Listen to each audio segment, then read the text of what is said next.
Cosmic Warriors, and welcome back to another video. I am late today. Apologies. But yes, welcome. We're going to be talking all about this full moon in Gemini happening on the 27th of November. And I just want to say that if you are a returning viewer to the channel, welcome back. I hope you are having a lovely day. Thank you so much for returning. And if you are new here, my name is Hannah. I'm a Western Practical Astrologer and I make videos all about astrology here. There are live streams pretty regularly. We talk about the full moons, the new moons, all that good stuff. Horoscopes for the month. Hello, Danielle. How are you doing today? Hi. Hi, Alexander. How are you? Saturn taught me. Hi, hi, hi, hi, hi, hi. Oh, your name is Hannah as well. Hey, Hannah to Hannah. How are you doing today? Yeah, welcome. I feel like we haven't really spoken in a while, Feel like it has been a little bit of time. Hello, Pharrell Writer. Welcome back. Hi, hi, hi. Hi, Welma. Welcome. Hi, hi. I hope you're doing good. Oh, yes, Danielle, you say you might leave and then come back. You've got to go to work today. You've got to go to work soon. Well, I hope you have a great shift. I hope work isn't too busy. I hope that you get to spend a little bit of time, for yourself today as well. And yes, I hope everyone is doing good. It's great to chat. It's great to have you here again. Right, so you know what? How are we feeling? Post Mars Cassimi in Scorpio. How's everyone feeling? We actually have Sun, Mars, and Ceres conjunct within the next few hours. Okay, so coming into tomorrow. So that should be interesting. We're slowly moving away from Scorpio season, actually. Well, we're still technically in it, but we're coming to the end of it, and we're going to be approaching Sagittarius season. Is it bad that I have Christmas mugs out? A little gingerbread man, isn't he so cute? He's so cute. But yes, I know. It's terrible. Do you know what? There are plenty of people who have all of their Christmas stuff up now. And we do not have our tree up, but I do have the Christmas mugs out. And I have a few other little things out. But yeah, I love it. Love it. So it's going to be, we're coming into festive season. That is, of course, if you're someone who celebrates Christmas, you might not. Good. You said it's going good for you. Good. I'm glad, Danielle. And you say it's busy. It is busy. Okay. Well, do you know what? If you say if it's in a store this time of year, I'm sure it's going to get pretty mad for you, Danielle. So you're gonna do awesome. Misbehaving, you say that it's your 50th birthday on the 26th of November. You have a Sag sun and moon, so you're in like a new moon, baby. And Libra rising, you just moved home in difficult circumstances. Well, of course, with difficult circumstances. Sorry to hear that, but I do hope that with you moving home, that you are in a much better position. And happy birthday to you, 50, big 50. So that's a big one. So I hope that you enjoy. I hope you enjoy misbehaving. New moon baby, yeah. Alexander, you said not terrible. You already started eating Christmas sweets. Oh. What kind of Christmas sweets do you eat? What would be your go-to? What do you like? We usually like to get a couple of like tubs of Christmas chocolate, but we're going to do it differently this year and just get some biscuits. Christmas biscuits are really nice. Right, so now that we have settled in a little bit, no real plans as of yet. And marzipan bread. Ooh, that actually sounds really nice. Okay, the baked goods. I'm all for baked goods. I love cinnamon rolls, cinnamon buns. John, hello. You said you're going to be 59 on the 23rd, so it's going to be your birthday soon as well. Happy birthday to you. Oh, the Sagittarians are coming out. They're coming out to play. We love it. We love it. Okay, right. So we're going to get into this because we could do this for a long time, you know? We could do this for a long time and not even talk about what's the full moon in Gemini.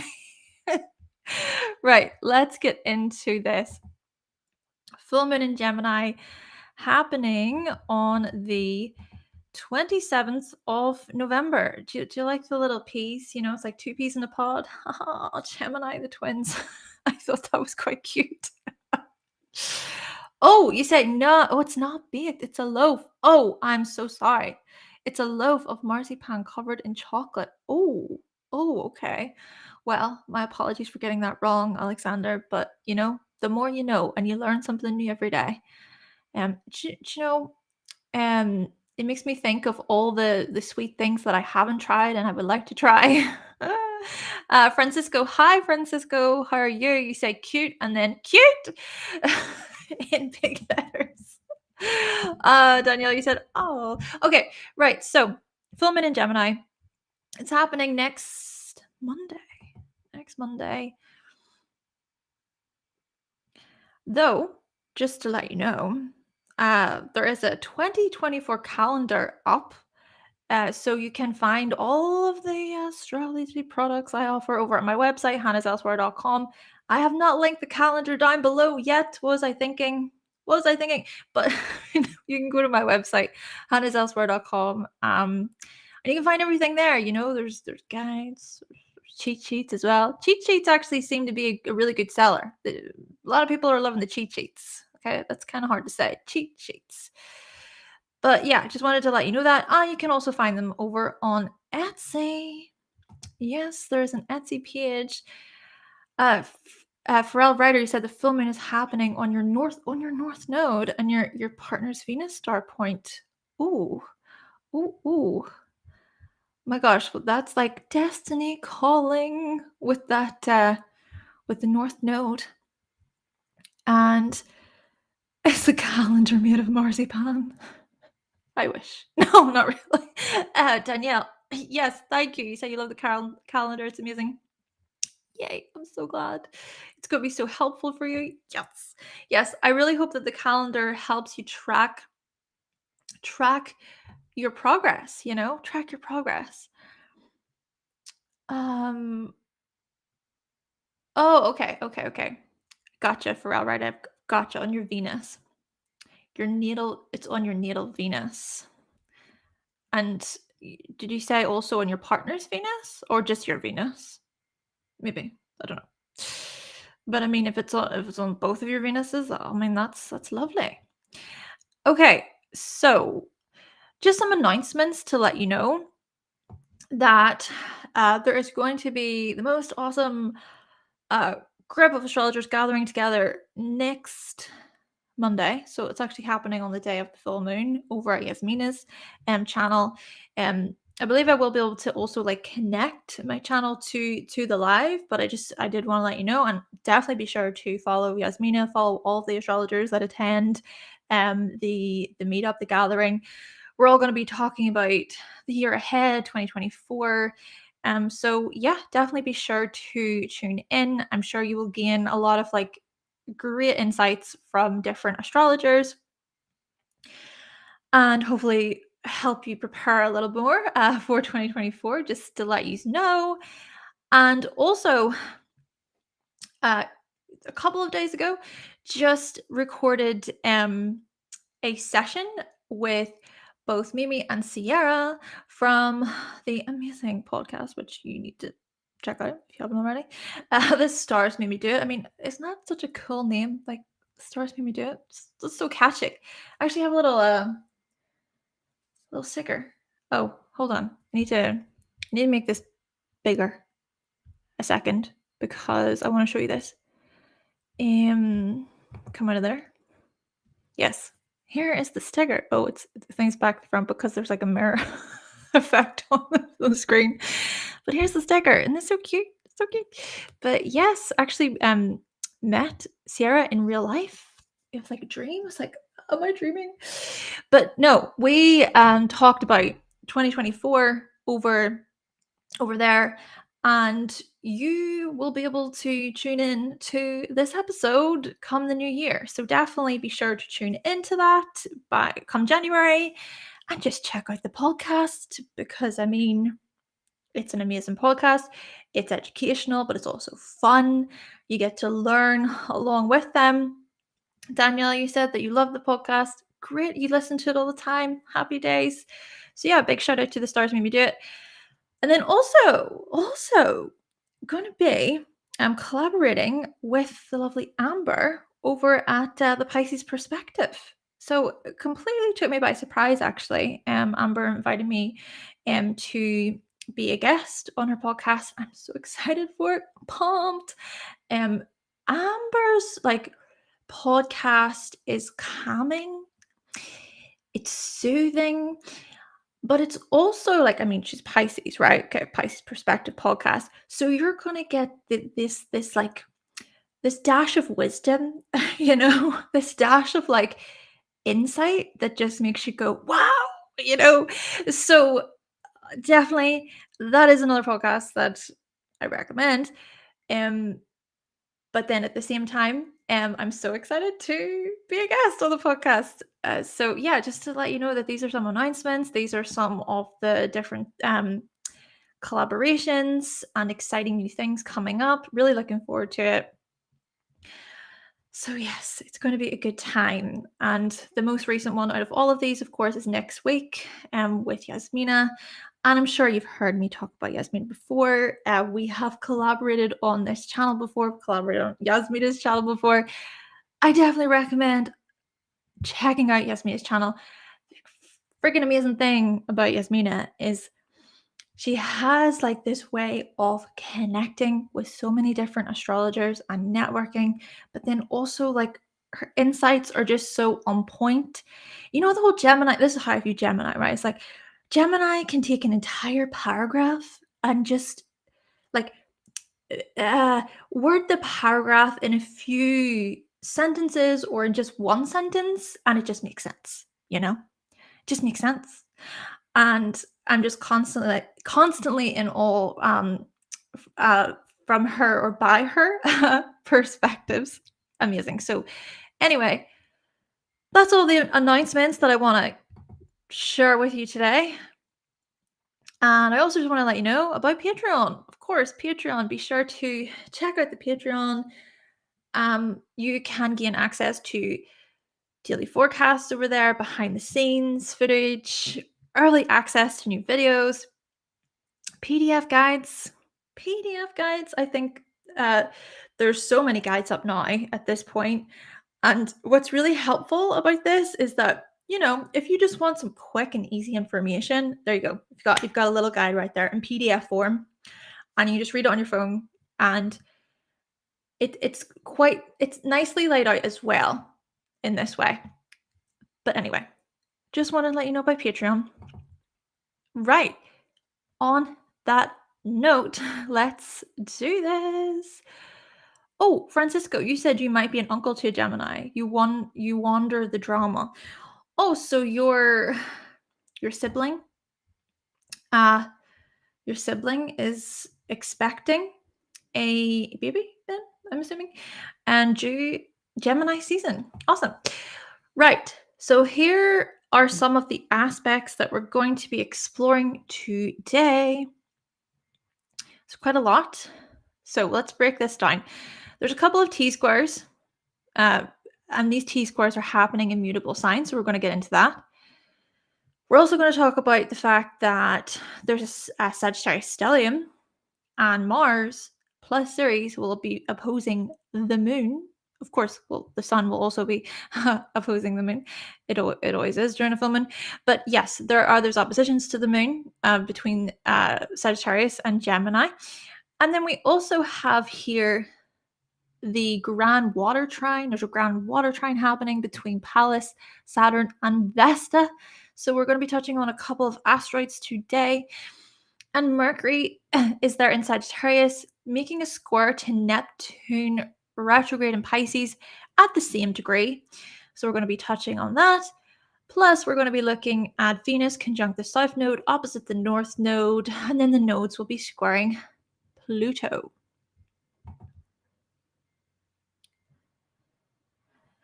So the number 4, let's think about the number 4 in, let me just actually adjust my, there we go. Yes, so the number 4, firstly, in numerology, is really seen as a number of discipline. It's a number of building. It's a number of structure, actually. You think about the number 4 and how a table has to have 4 legs. Um, and well, it doesn't have to. It doesn't have to have 4 legs. But just imagine a table with 4 legs, and the way it stands up, it's stood up straight. It's structured in this respect. Even think about, a house having 4 walls, right? Again, looking at that structure. But the number 4 in this respect, it really is a number of building, commitment, consistency. It's also a number of trustworthiness. Number 4 people, you can rely on them. My life path is actually my life path number is 4, so you can depend on me. Not all the time. I'm joking. So yeah, there is a dependability to this number. There is a trustworthiness to this number. However, this number can also be quite rigid. Quite rigid. There can be like a controlling element to this number as well, where it's like, oh no, I can't really see any other way. It can be quite black and white as well. So yes, we got to keep in mind this sort of the energy at the same time during the full moon, even though there is a lot of mutable energy going around. Plus, this full moon is going to happen on the Cancer degree. So I think, well, with the moon especially, the moon rules Cancer in astrology. So maybe this is going to be an extra sensitive time for many of us.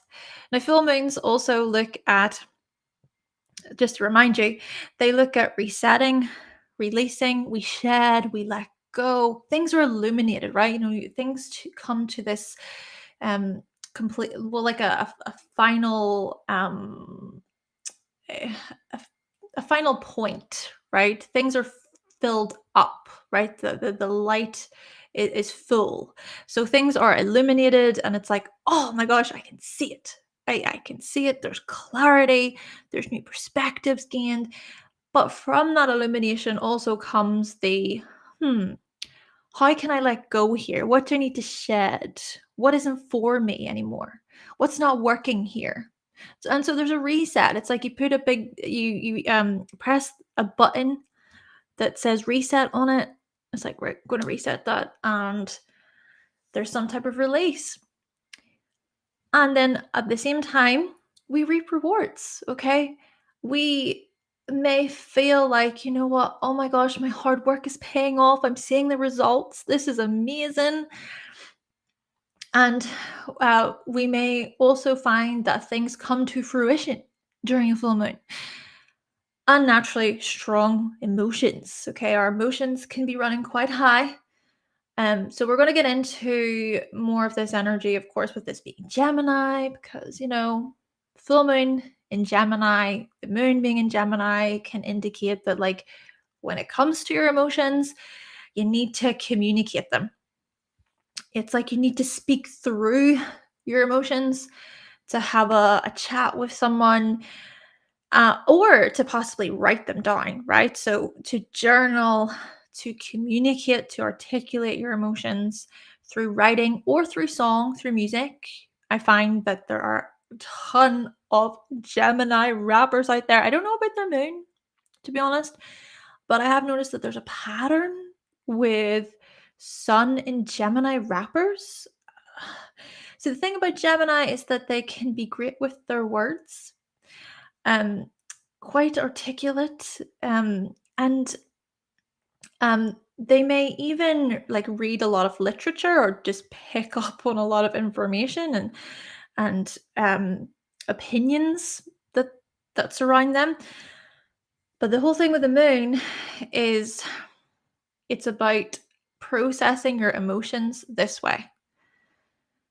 So, like I said, music could very well be a way that a moon in Gemini's emotions are regulated or released.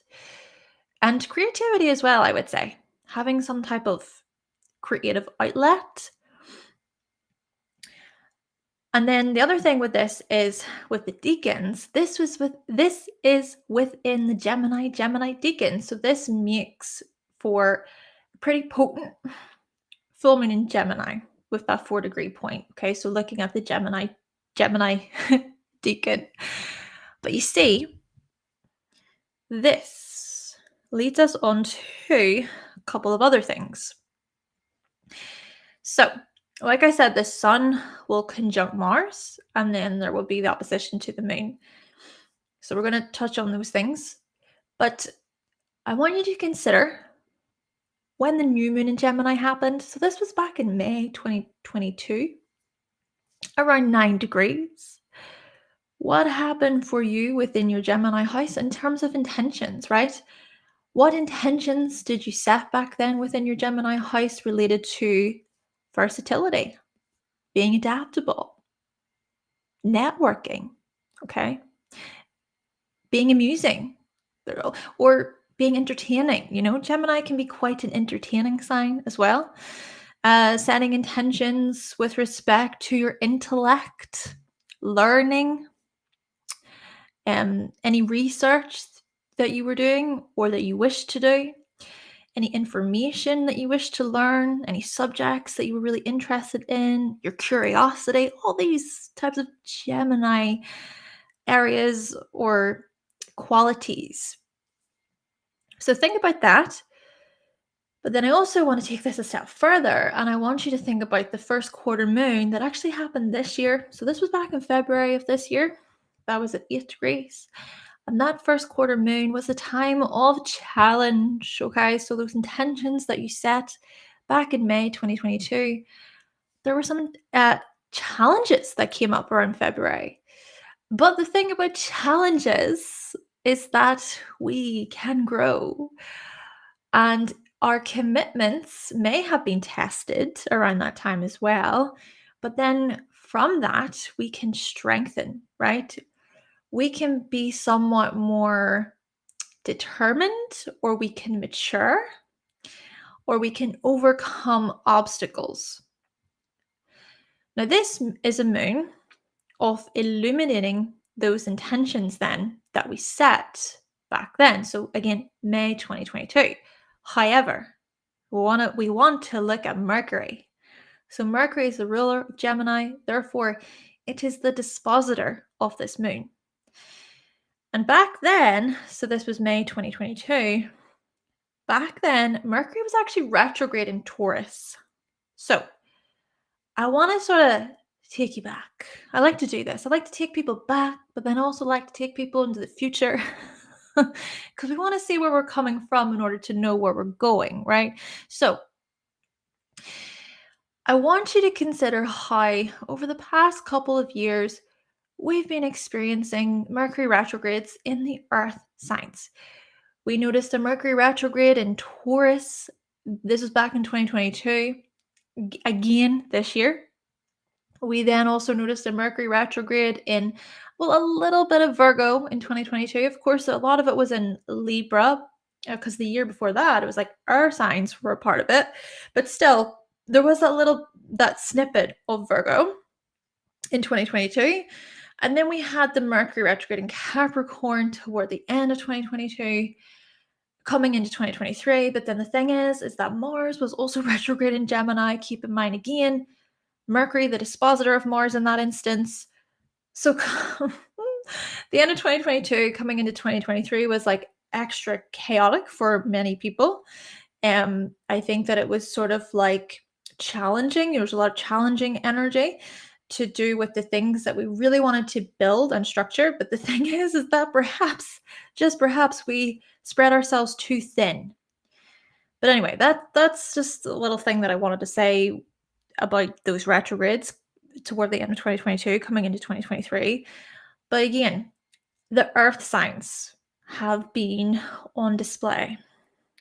And so I think with the new moon in Gemini back in May 2022, with the Mercury retrograde in Taurus, of course, it was 26 degrees, the Taurus degree. I think what a lot of the things that came up for many of us was, okay, what about my resources? What about my comforts, my values?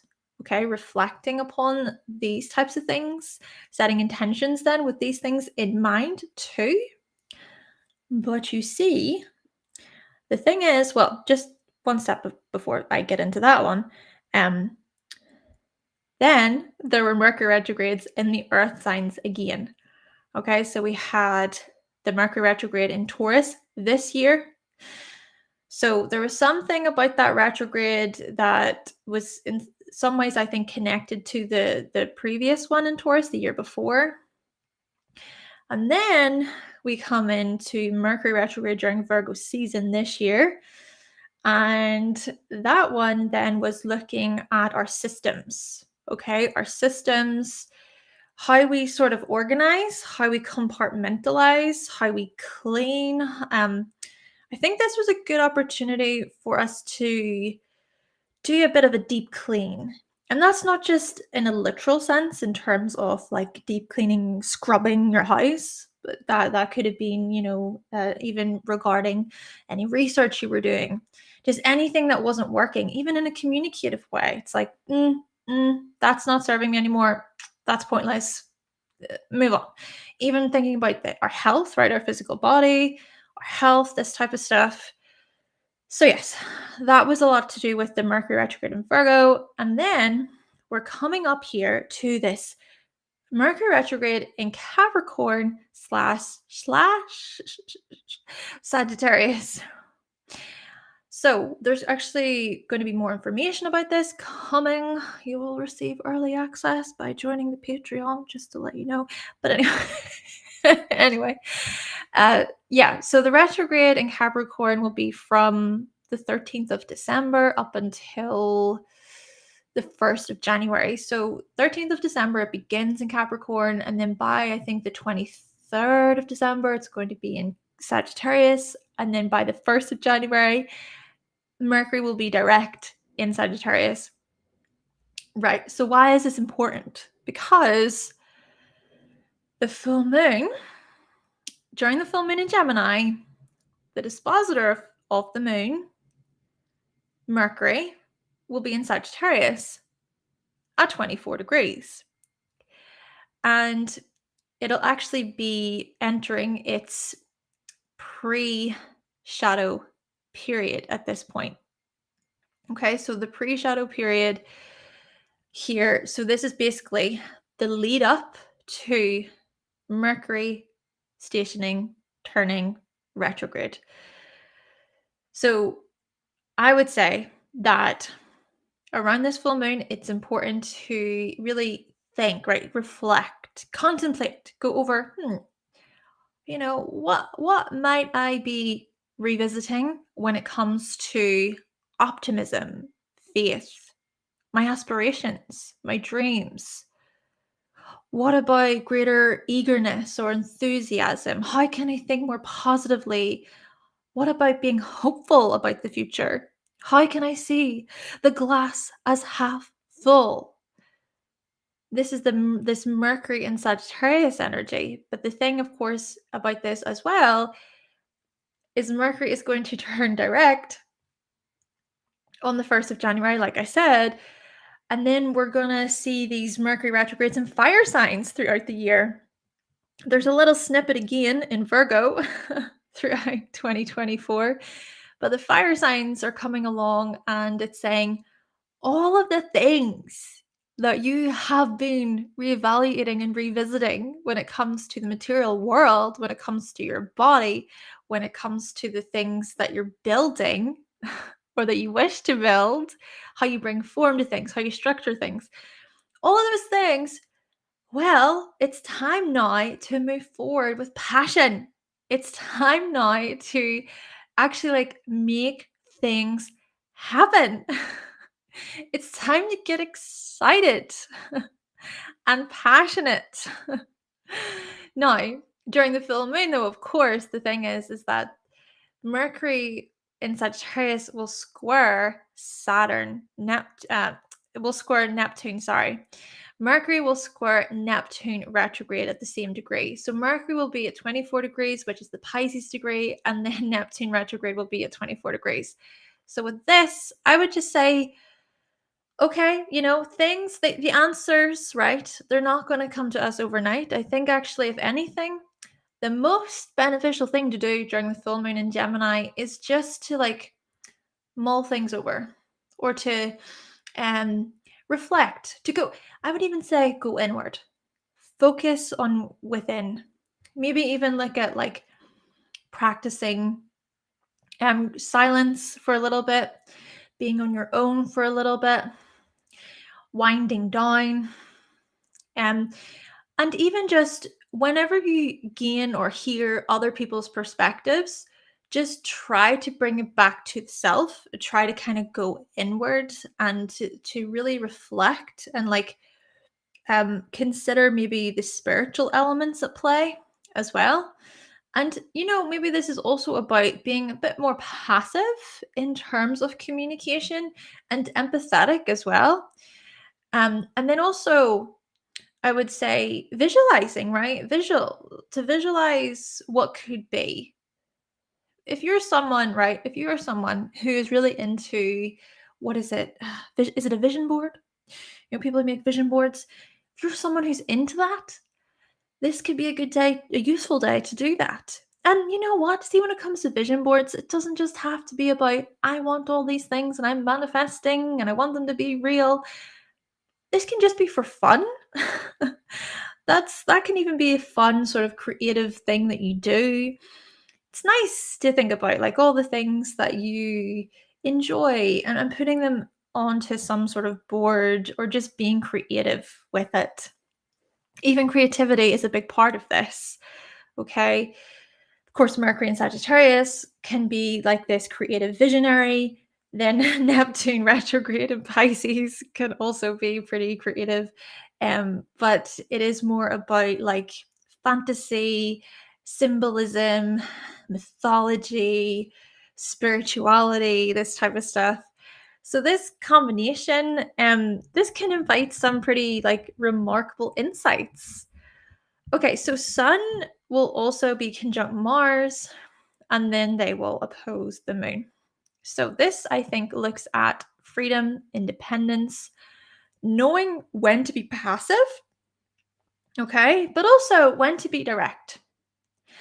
This can also be quite a contradictory time, and this is not necessarily a bad thing. I mean, we always contradict ourselves, right? I think if anything, this is what we're going to really learn. This is what we learn from the mutable signs, is that, yeah, we can be contradictory as humans, and we can change our minds as well. Hey, you're allowed to change your mind. Oh my gosh, this is so filming in Gemini. Hey, you know what? I don't want to do that anymore because I changed my mind. It's okay. This is also a time to listen and to know even how to take turns. I think there's that kind of quality to this of turn taking, knowing when to listen, but also knowing when to speak. Also energy input versus energy output. And then I would also say being somewhat more direct with our passions and our enthusiasm and our eagerness, but equally as much also taking a step back and going, okay, time to receive, time to take in new information. What can I learn from you? This is the type of energy. What can I learn from you? But if you step into this sort of energy, and it's more about preaching, or it's about listen to me, maybe try to sort of take the Pisces path of just this flow. I don't need to do this.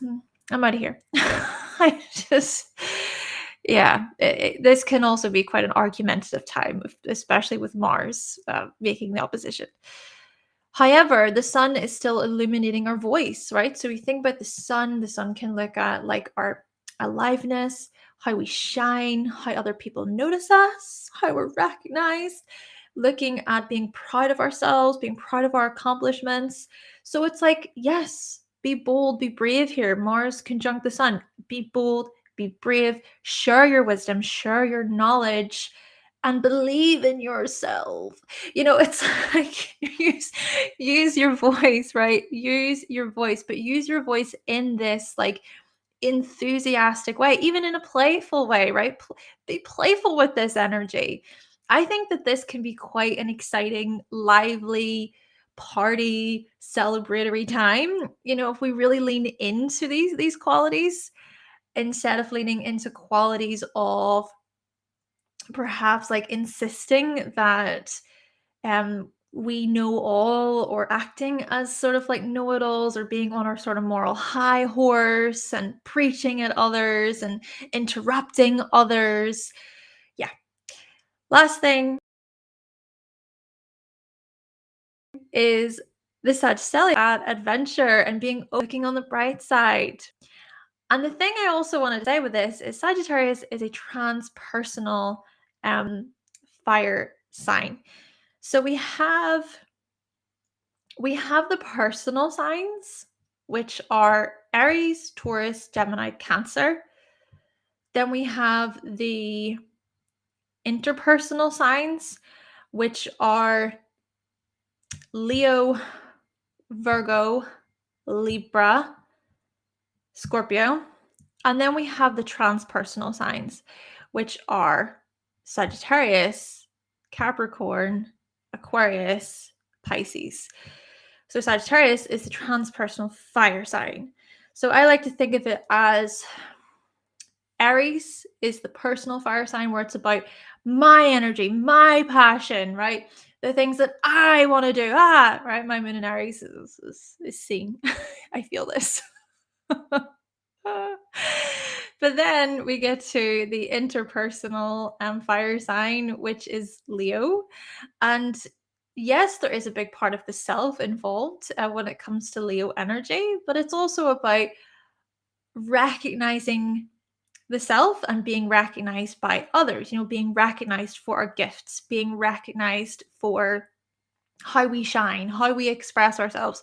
Of course, you think about Leo, it's about attention. So that interpersonal part of it is like eyes being on you, you're getting attention. There is some sort of like uh, there's something coming from others basically that's being placed on you.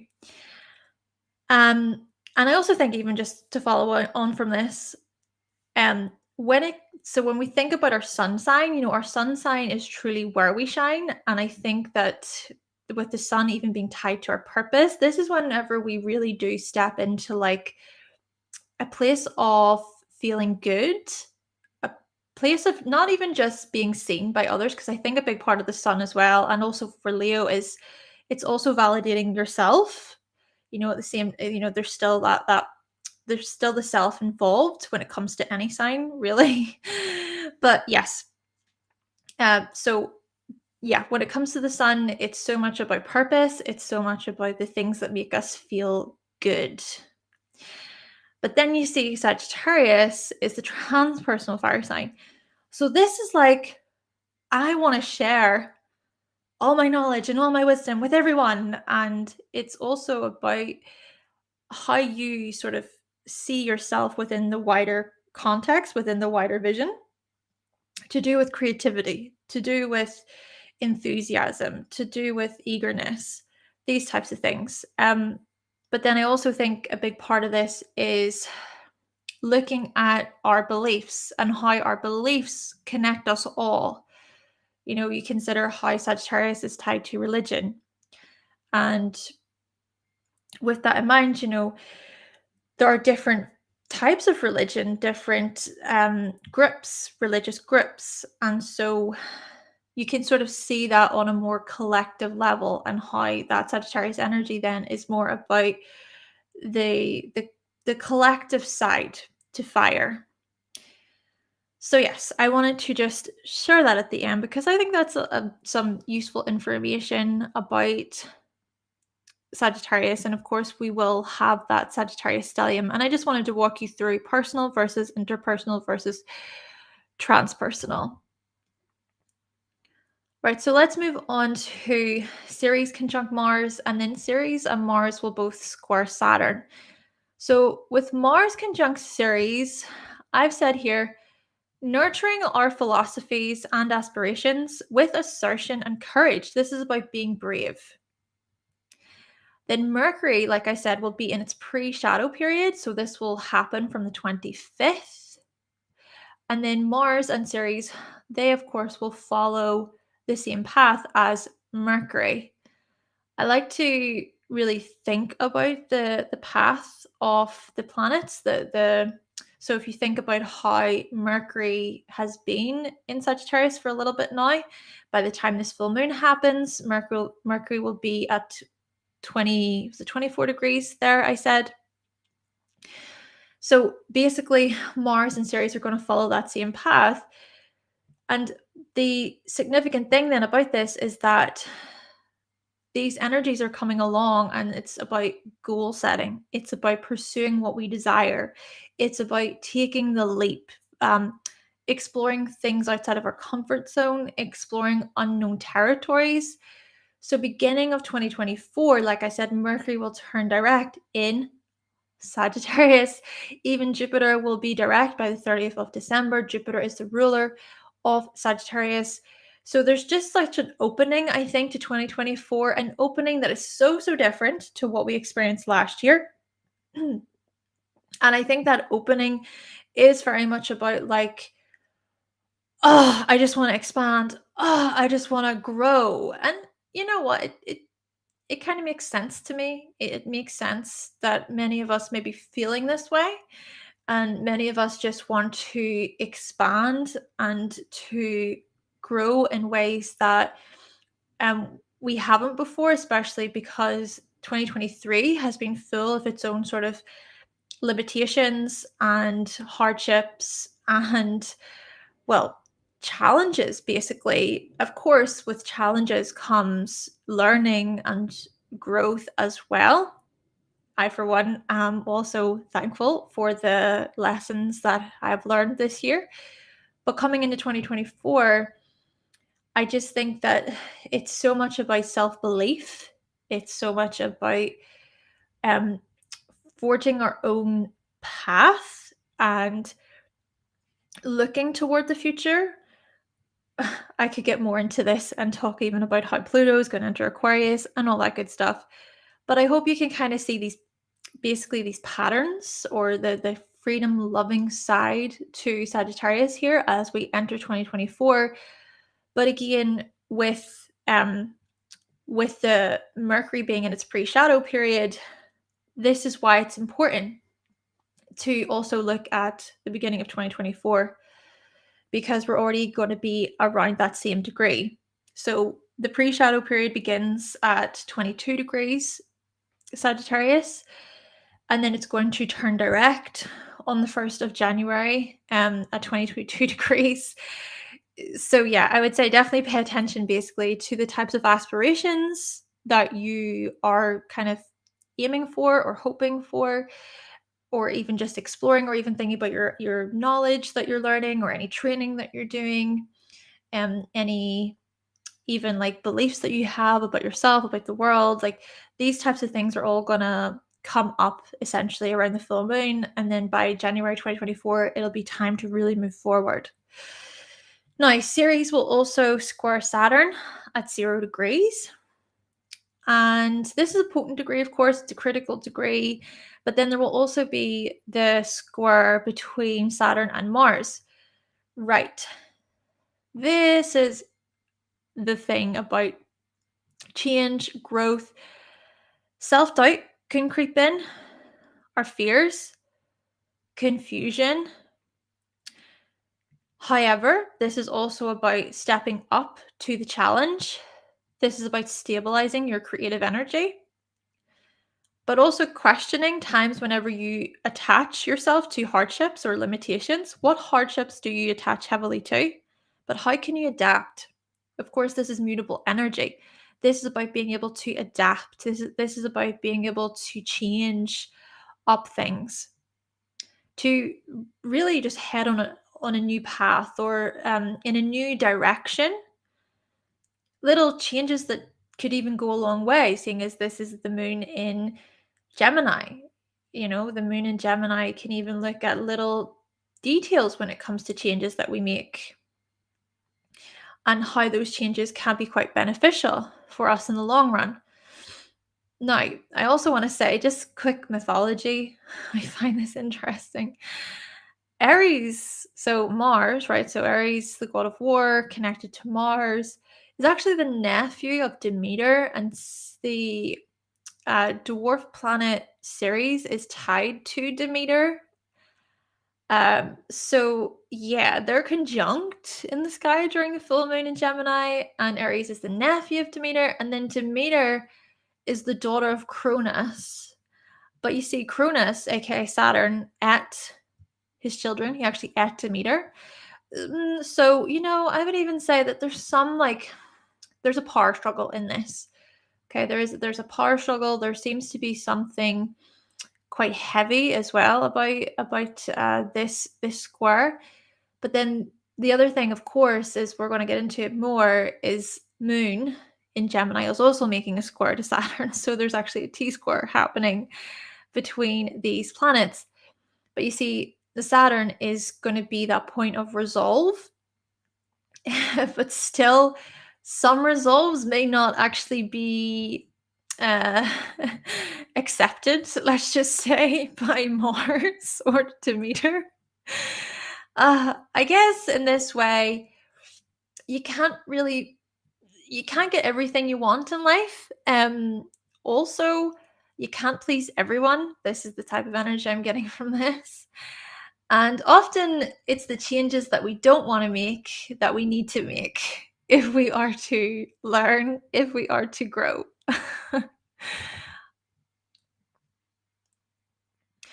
Jupiter then will oppose Pallas and then sextile Vesta. So Jupiter will be retrograde and Pallas will be in Scorpio. So this is about reviewing the bigger picture of your emotional strategies, your emotional strength as well. Let's even think about how, like I said, we just experienced the Mars Cassimi. We will be out of Scorpio season by the time this full moon happens. Of course, the sun is still in Scorpio right now. Mars is also still there. Ceres is there. There's going to be that same degree sort of conjunction tomorrow at 27 degrees occurring. So that energy is a lot more intense and it's a lot more deep and profound. But then Pallas has also just recently entered Scorpio. It actually entered Scorpio today, Pallas Athene. So this is a good opportunity to really be strategic, right? To use our creative visions, our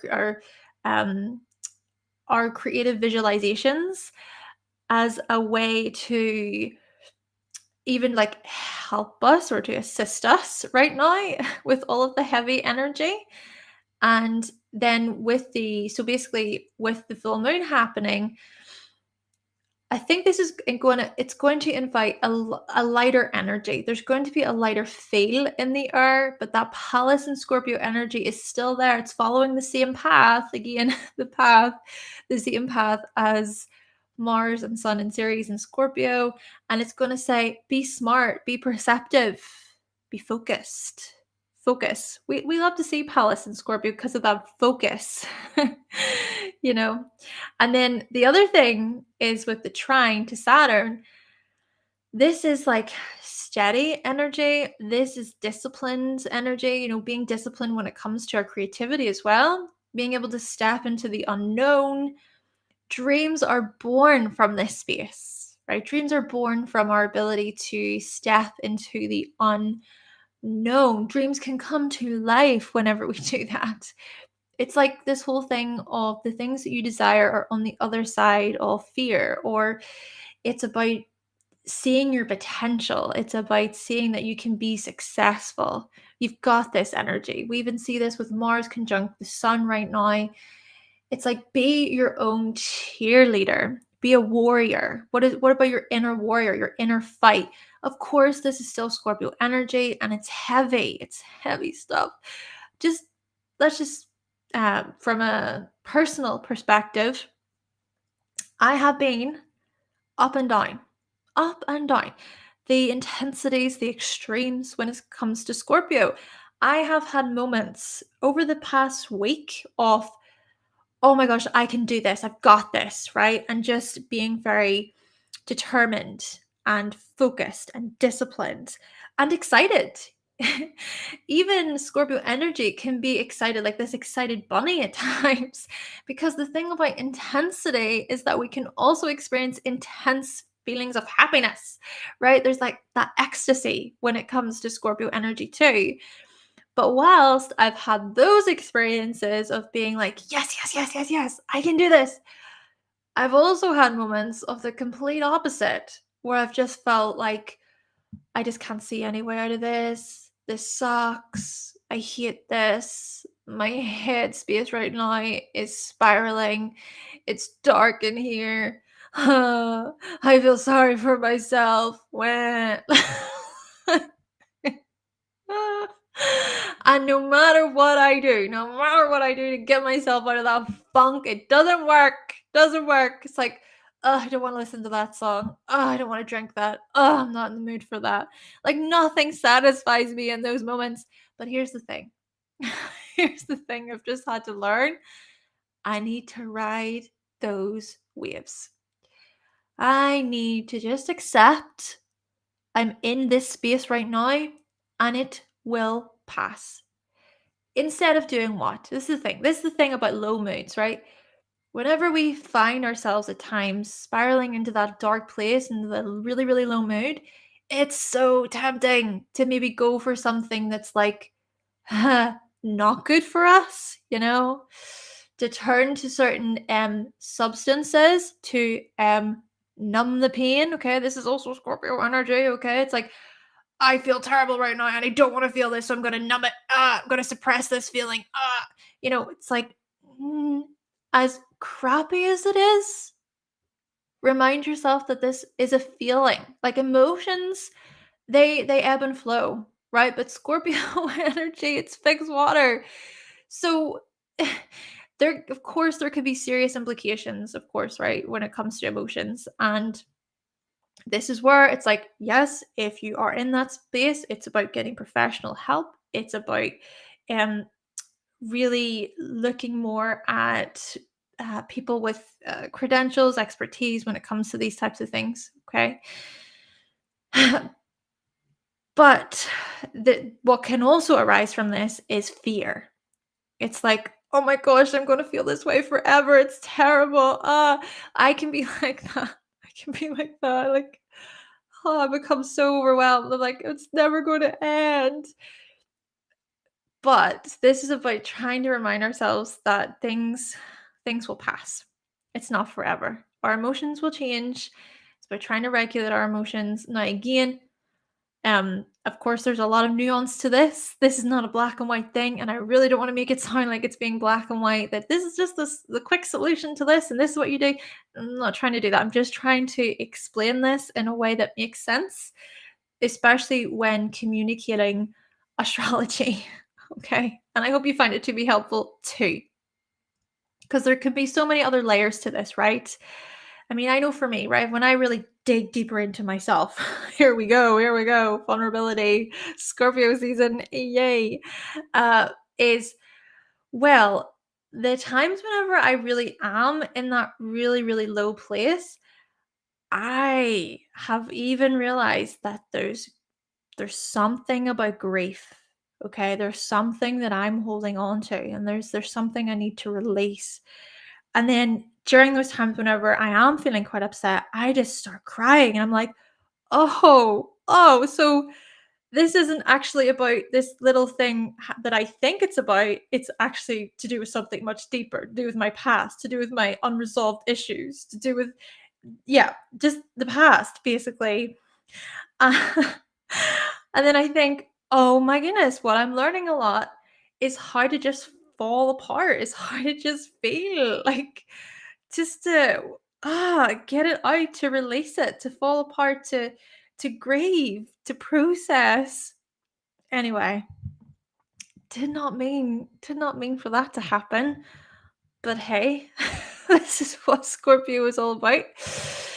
So yes, the trine to Saturn, I think, is also about using what you learn, okay, and carrying these lessons forward.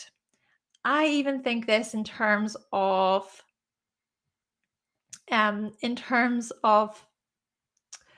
oh, hold on a second. Trine. Yes, sorry, my mistake.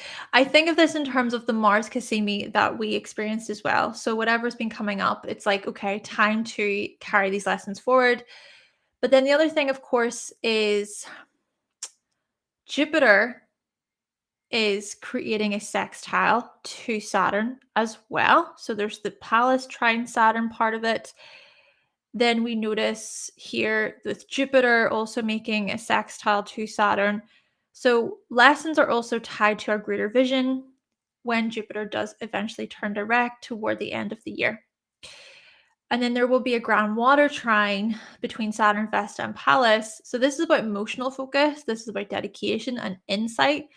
This is about the unconscious. So much of Scorpio season is about exploring the unconscious, but of course, with Pallas still being in Scorpio and then with the water signs activated, we're still seeing some of these lessons, I think. Some of these feelings coming to the surface. Because, like I said, Pallas is following the same path as the Scorpio stellium. And that can be quite useful, actually, because we can start to strategize in a whole new way. And then Jupiter sextile Vesta and Saturn, I think, invites greater focus on hearth, security, matters related to the home may be a priority as well around this full moon. Okay, so let's get into these T-squares now. Maybe you could say that this is like a grand cross, but just looking at degrees, I think it's a bit different. I wouldn't really consider it being a grand cross. Maybe other astrologers would suggest that there is not a T-square because Lilith, I'm involving Lilith in one of these, but I'm just going with what I think in this respect, and hopefully it lands well with you. So there's a T-square between the Sun, Moon, and Saturn. Right, because this is a mutable T-square or mutable T-squares, there's some restlessness energy in the air around this full moon. Anxiety could come up, nerves. We could even assume the worst, or we can be quite apprehensive. We can even be indecisive. Our heart could be racing. Stimulation as well. I think even like the mutable signs are so much about stimulation, different forms of stimulation. Um, yeah, I'll not get into that too much, but stimulation, I think, is very much connected to the mutable signs in their own way. This is like a buzzing energy, which of course can be useful too. It's like excited. It's interesting because the other day, before the podcast recording with The Stars Made Me Do It, I felt so excited all morning. I was like, I'm so excited. I'm so excited. I can't wait. I can't wait. I'm excited. And then 5 minutes before the session started, I was like, I'm so nervous. Oh my gosh. But apparently they stem from the same thing, right? Excitement and nerves are sort of like the same feeling in a way. But it's still, for me, it was still like, oh, I'm nervous because it's like, oh, I just don't want to say anything wrong and I hope it goes well. And all of those little anxieties were coming into it too. But still, yeah, this can be exciting, an exciting time as well. Still, at the same time, it's about regulating our nervous system, right? Being able to regulate, maybe don't have that extra cup of coffee before you jump on that live stream, Hannah. But then again, you know what? For some people, I maybe this is quite true for some people. Coffee can be quite calming. There's certain times of the day when I have a cup of coffee and actually calms my nerves. I don't know. Am I making that up? I don't know. It just that's how it feels. Anyway. So yes, heart racing. I said heart racing there twice. I seem to have said anyway, there's a typo on that. It's fine. We're moving on. We're moving on. Still strengthening though. It's still a strengthening time, of course, with the T square. It's still an encouraging time. It can be empowering too. And with Saturn, see, Saturn is then in between the moon and the sun, and Saturn is sitting in the between point as the mediator or as this resolver, right? So maybe look to Saturn, look to your Pisces house for a bit of a resolve to any like anxieties or any feelings of restlessness or nervousness or indecision. Saturn can come along and go, hold on here, I've got you. Like I'm holding you in place here. Be serious here. What's the structure to this? How can you structure yourself? How can you be somewhat more stable right now and steady? Of course, at the same time, this is still Pisces energy. So, I would even say with that one, with Pisces, so what parts of the ego are you dissolving in your Pisces house? Because with Saturn being that focal point during this T square, maybe there's something disillusioned about the ego. Maybe this is even about our own fears getting in the way, right? And being able to really question, is this true?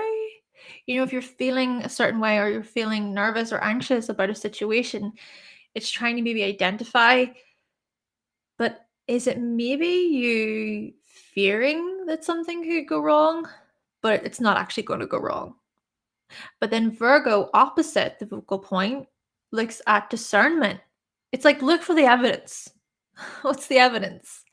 Use discretion and use reason. Try to be somewhat logical, rational, practical applications.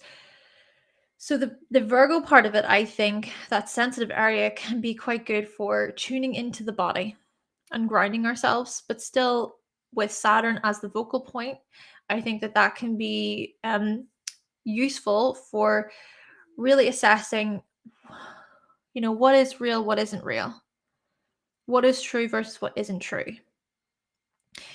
Then the other T square is between Sun, Moon, and Lilith.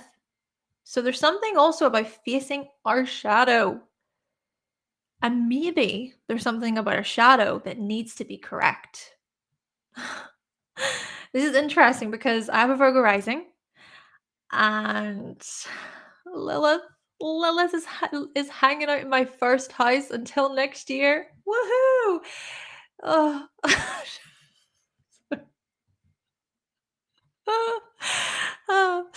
But really, no, it's like, why do you need to say every little detail? This is the thing, right?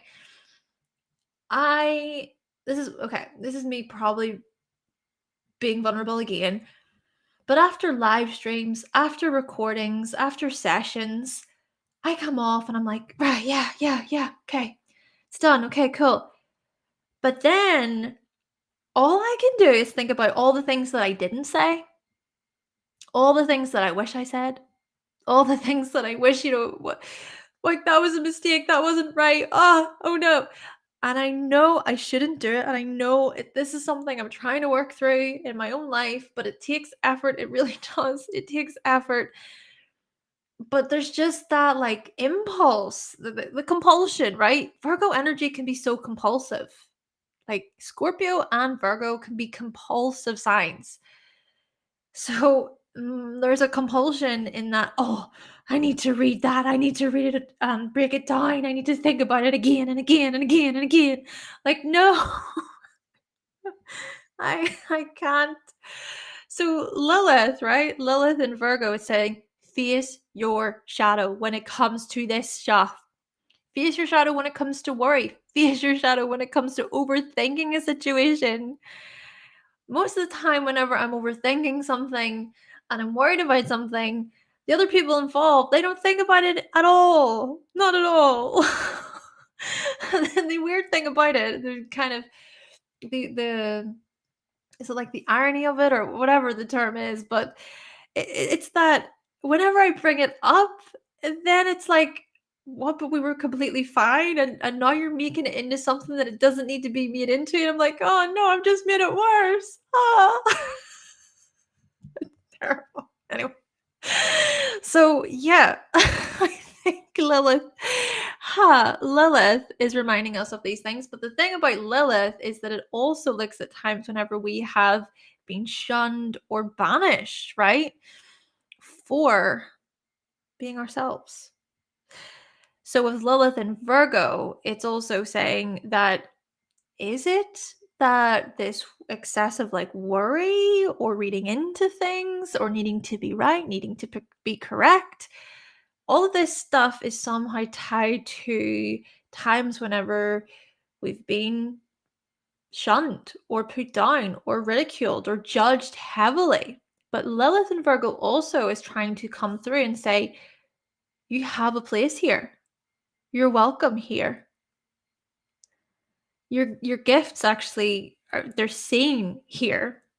Virgo can often challenge or find it challenging to see their own gifts. Virgo can find it hard to sort of see into themselves. That makes sense because the sun is behind them. And so this is just a reminder that Virgo, you're seeing. So anyway, Pisces then is opposite this focal point, and it also comes along and it says, forgive, release, resolve, let go,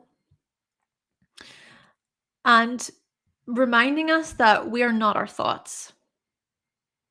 So consider with this then, what are you polishing up within your Virgo house? What little improvements are you making? What tweaks are you making?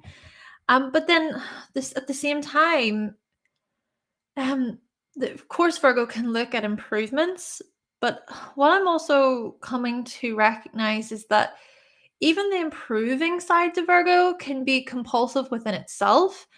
And maybe a lot of the times it's just being able to just let something be, right?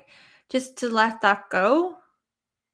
The thing about Virgo is that whilst it's striving in a way for perfection, that is like a loop. It can be like a vicious cycle where what's sort of happening is they, perhaps on a subconscious level, think that they're not good enough. And so that's why they're striving for perfection. It's like there's a feeling of lack or there's something lacking. But Virgo is so much about self-containment. So filling up your own cup, giving to yourself. So therefore, with these aspects basically happening, especially with the square between Lilith and the moon, Lilith and the sun, I think a big part of this is being able to consider our own needs and our own body and our health. And so, yeah, essentially make sure to consider what's going on in your Virgo house and how things may be playing out for you. Hi, Eddie. Hello. How are you? How are you doing today? Um,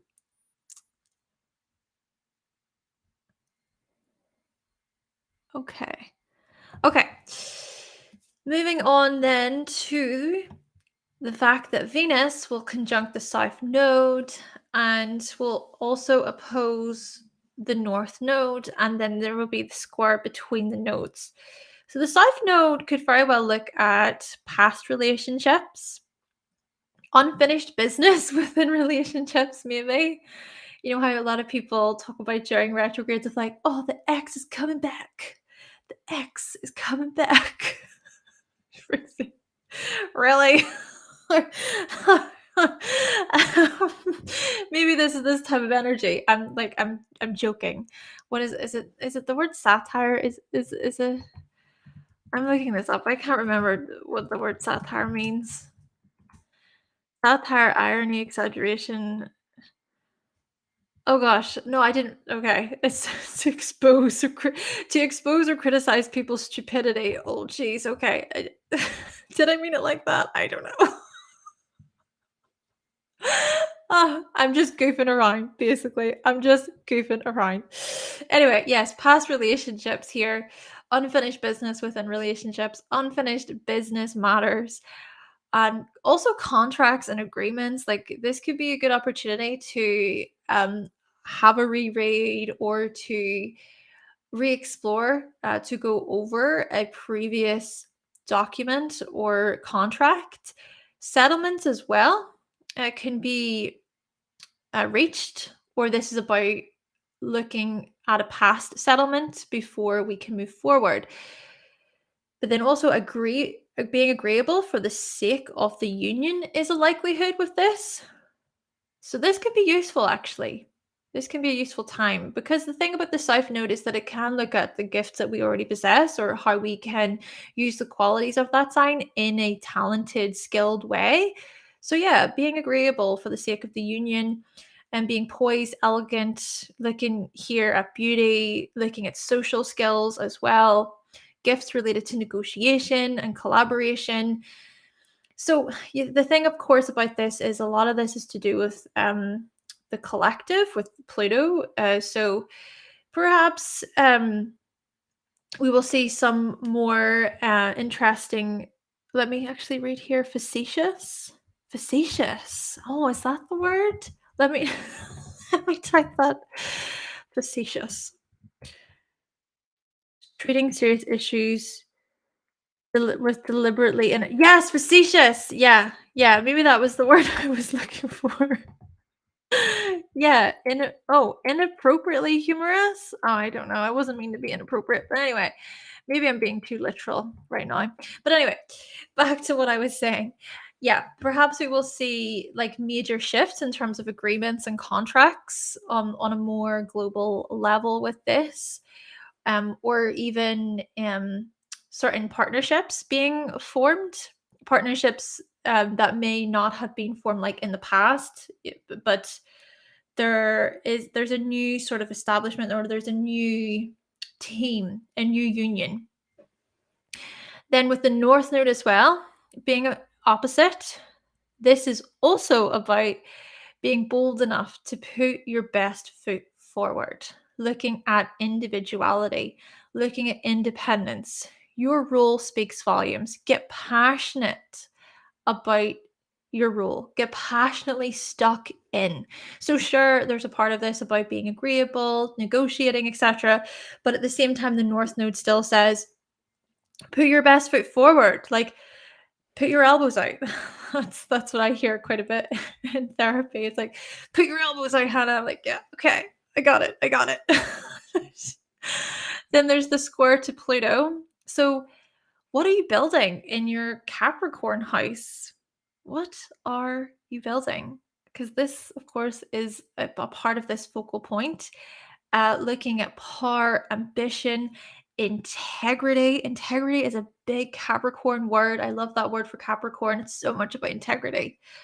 And then with Cancer opposite, I think this is also pointing towards some support, care, nourishment, emotional security. And then with the new moon happening, this was back in July 2023, that new moon happened around this time period when, so it was actually on the same day, the 17th of July, when the North Node did enter Aries. So maybe there's something about the intentions that we set back then with respect to our emotional security and our support system, etc. These intentions are somehow linked to what comes up during this full moon. So look to your own chart, explore what's going on within these houses. All right. So that's basically an overview of the aspects during the full moon. Whew, how are we feeling? How are we feeling about the full moons? This little short break.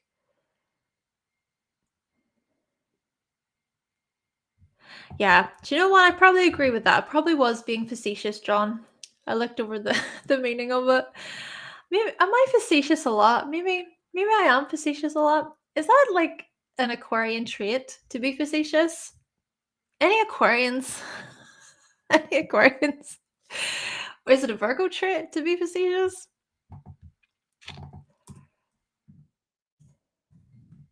Any Aquarians like that? Are you facetious? Am I doing it again? I don't know.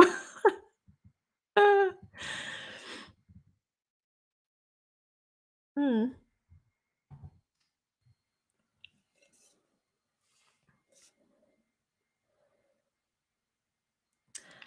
Oh, that's a good question. Time. So that is a question that I will be answering soon over on a certain someone's Instagram page. I don't want to announce it just yet though. So it's going to be with another amazing astrologer, but I don't want to properly announce it yet because the official times and stuff haven't been made yet. But yeah, that is something that I would like to share more in detail. But what I will say in short terms is mm, I always do say that I didn't find astrology found me. And I even think of this in terms of the point that I was at in my life. I was traveling at the time and I was headed toward Colombia for a teaching opportunity to teach English there. But I did not go. And because I didn't go, I felt super directionless. And then I discovered a little video. I stumbled upon a video on YouTube. And then I thought, what? What is that? And then it just went from there. But yeah, I'll talk more about it soon.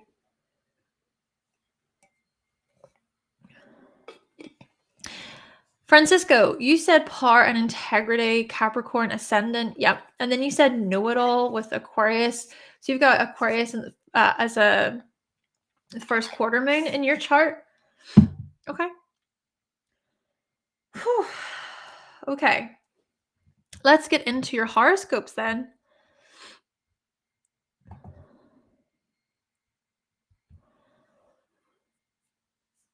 Thank you so much for watching today. I hope that you find your horoscopes to be useful. I'm actually going to put on a little bit of lip gloss because my lips, I want them to be nice and smooth.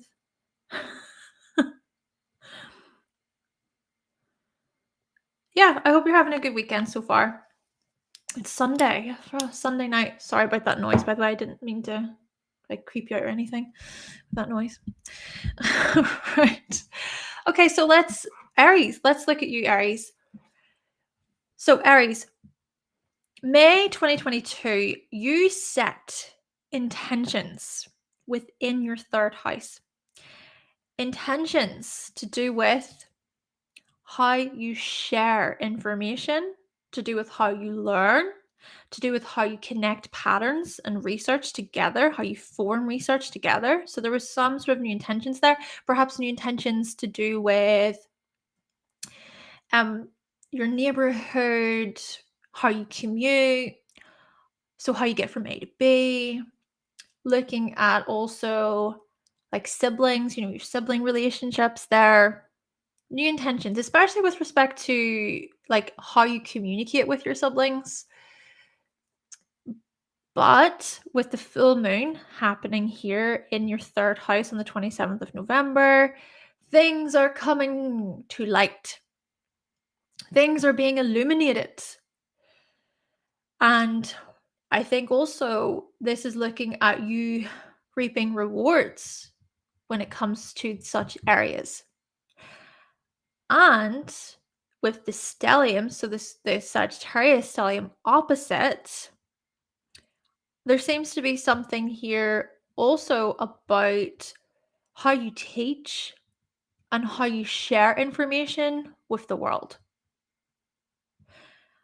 And looking also at the bigger picture, the bigger themes. Do you know, Aries, this could very well be that over the past, 18 months or so, your knowledge within a particular subject has grown and grown and grown and grown. You've gotten really, really good.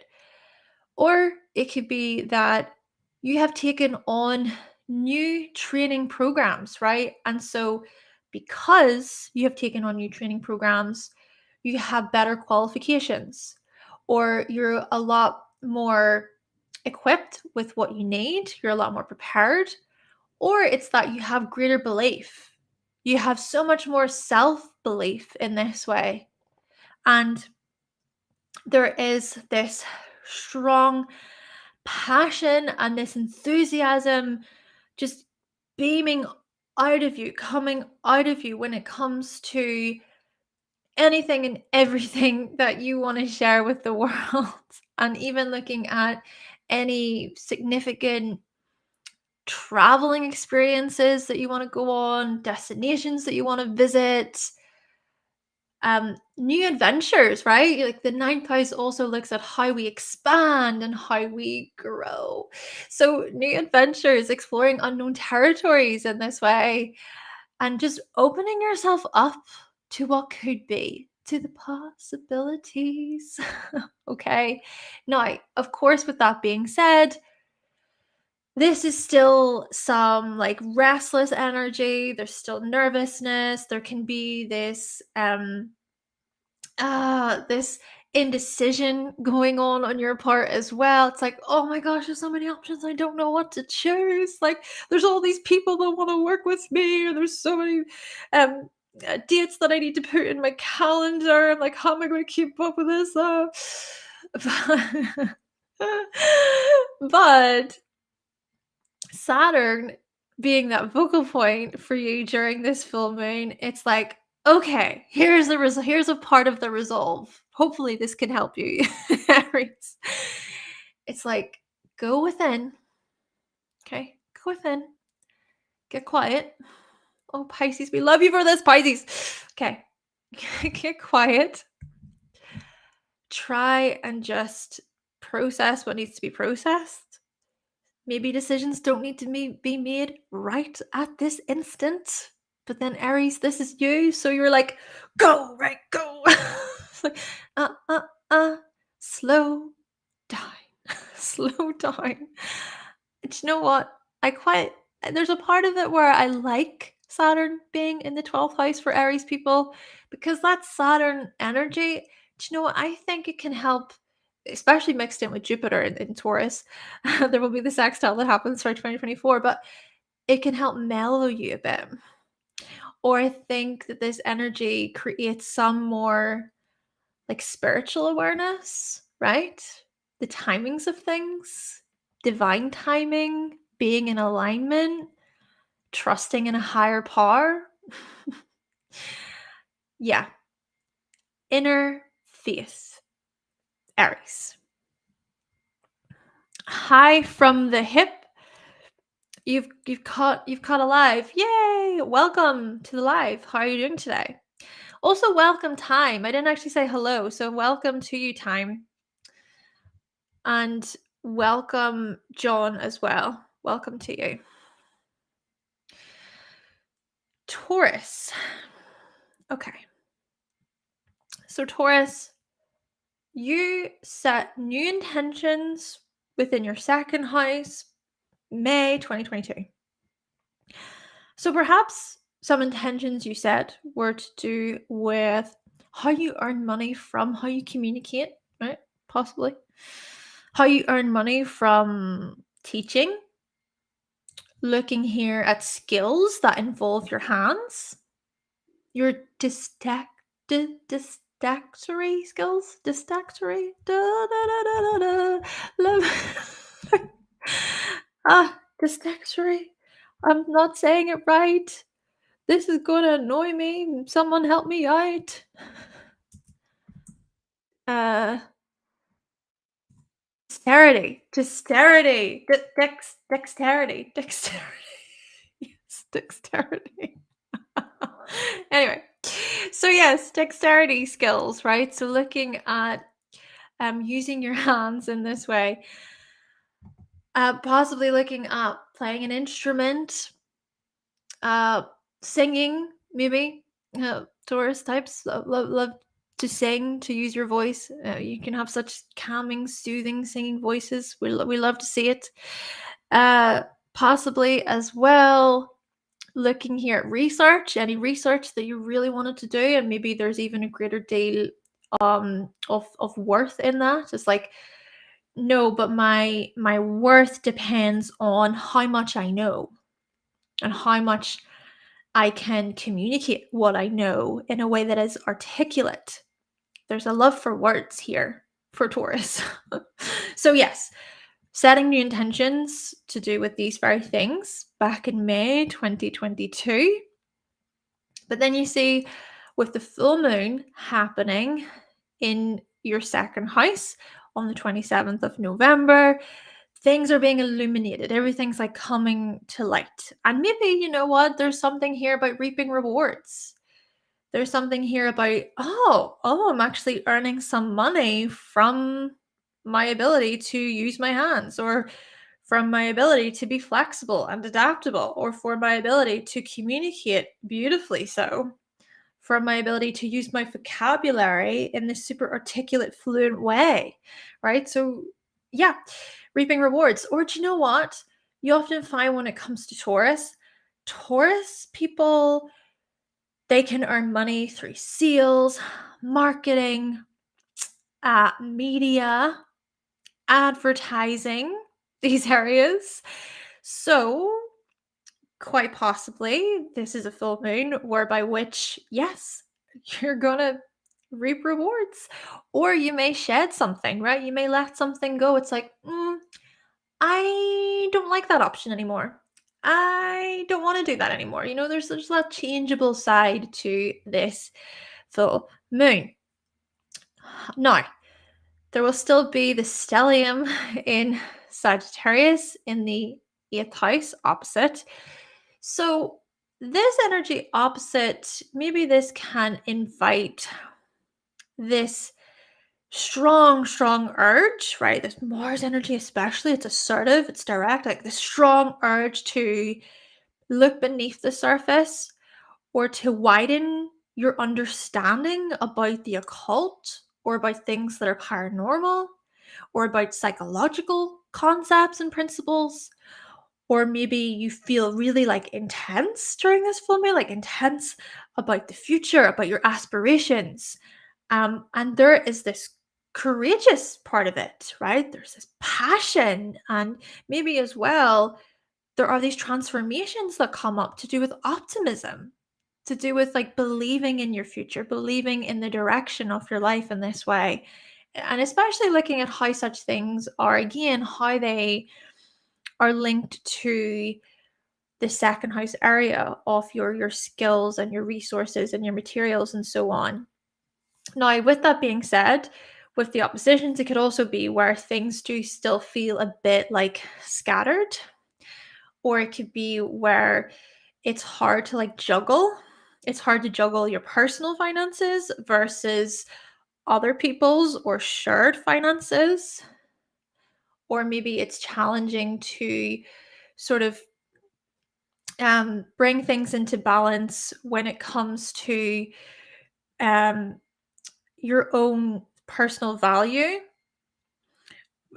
versus like the things that you know deep down need to be budged or moved or transformed in some way. You know, thinking about the shadow, thinking about things that are hidden, and the heavy emotional stuff to do with the 8th house. But you see, Saturn Saturn is this part of the chart where it's like, okay, it's time to focus on your communities, your friendships. Maybe your friends have something to say about this juggling match that you're doing. Okay. And maybe your friends can bring some insights. And perhaps also, this is about reminding yourself of like, I can do this. Okay. I'm looking toward my hopes and my wishes for the future. And I know that I can get to this point. I know I have what it takes. Time to be determined.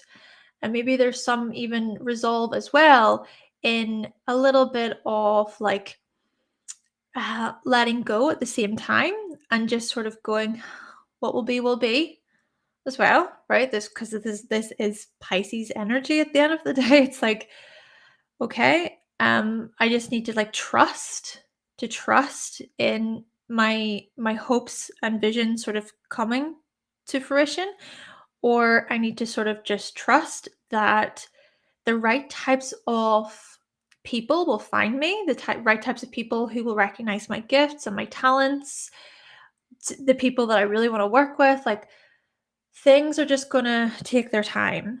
But still, I think Saturn can be a good sort of like an in-between point for you and can help ease this energy a little bit. From the hip, you said that you're well. Good. I'm glad you're well. Oh, also, Eddie, you said that you're doing good. So I'm glad you're doing good. And you say you're just in time. Taurus vibes. Is that your sun sign? Taurus, sun and Taurus? Autumn. Oh, that's such a beautiful name. Autumn, he said. It's just a love of improving. So do you have Taurus, sun, moon, or rising? Where you are you talking about the Taurus energy and that you have a love of improving? John, you said such a beautiful disposition. Admire your attitude. Wonderful listening to you. Oh, thank you so much. That's very, very kind of you. Very nice of you to say. Thank you for your feedback. Much appreciated.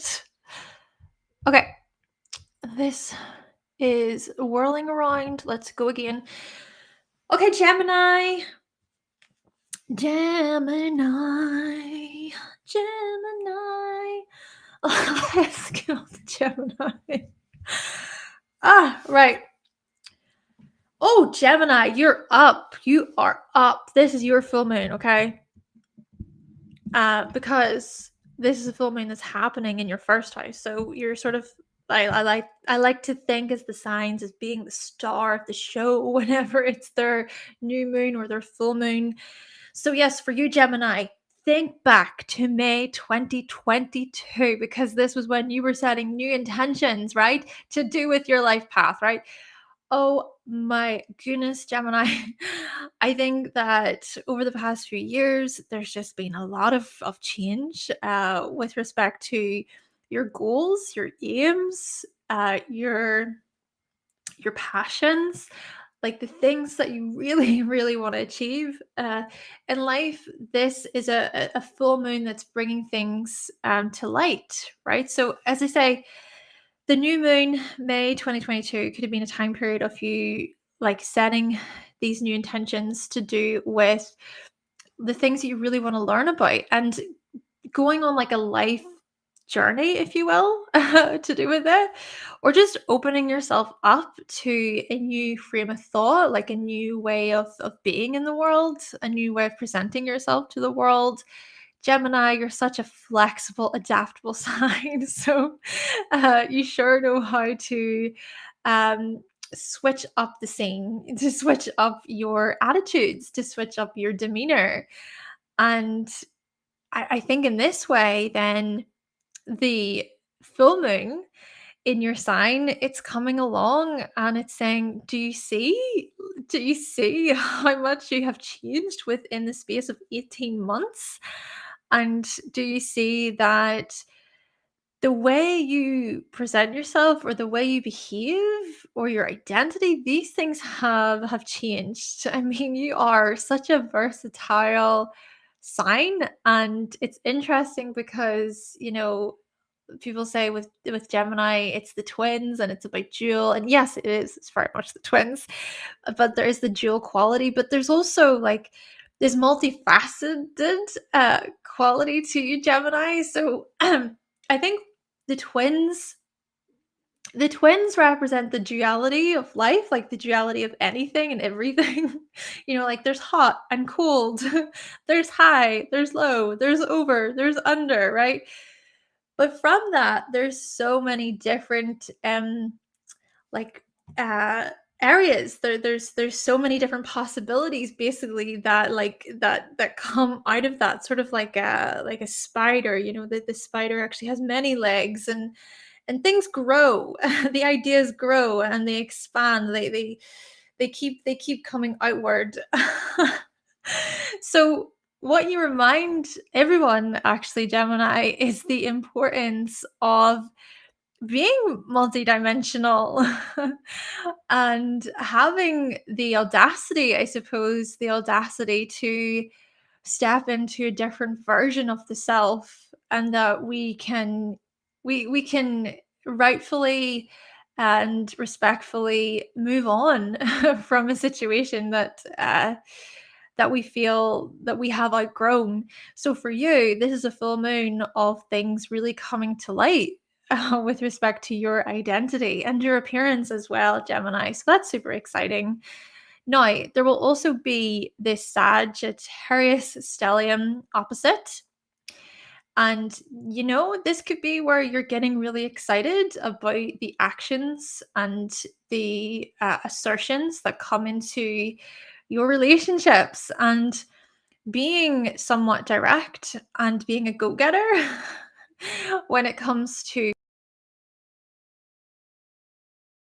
customers, being motivated with others, motivating people within your relationships, motivating your partner, or even exploring unknown territories with your significant other or with a close friend, or even just opening yourself up to new possibilities when it comes to people that you collaborate with, when it comes to the types of clients that you have as well. So really exciting stuff for you, Gemini.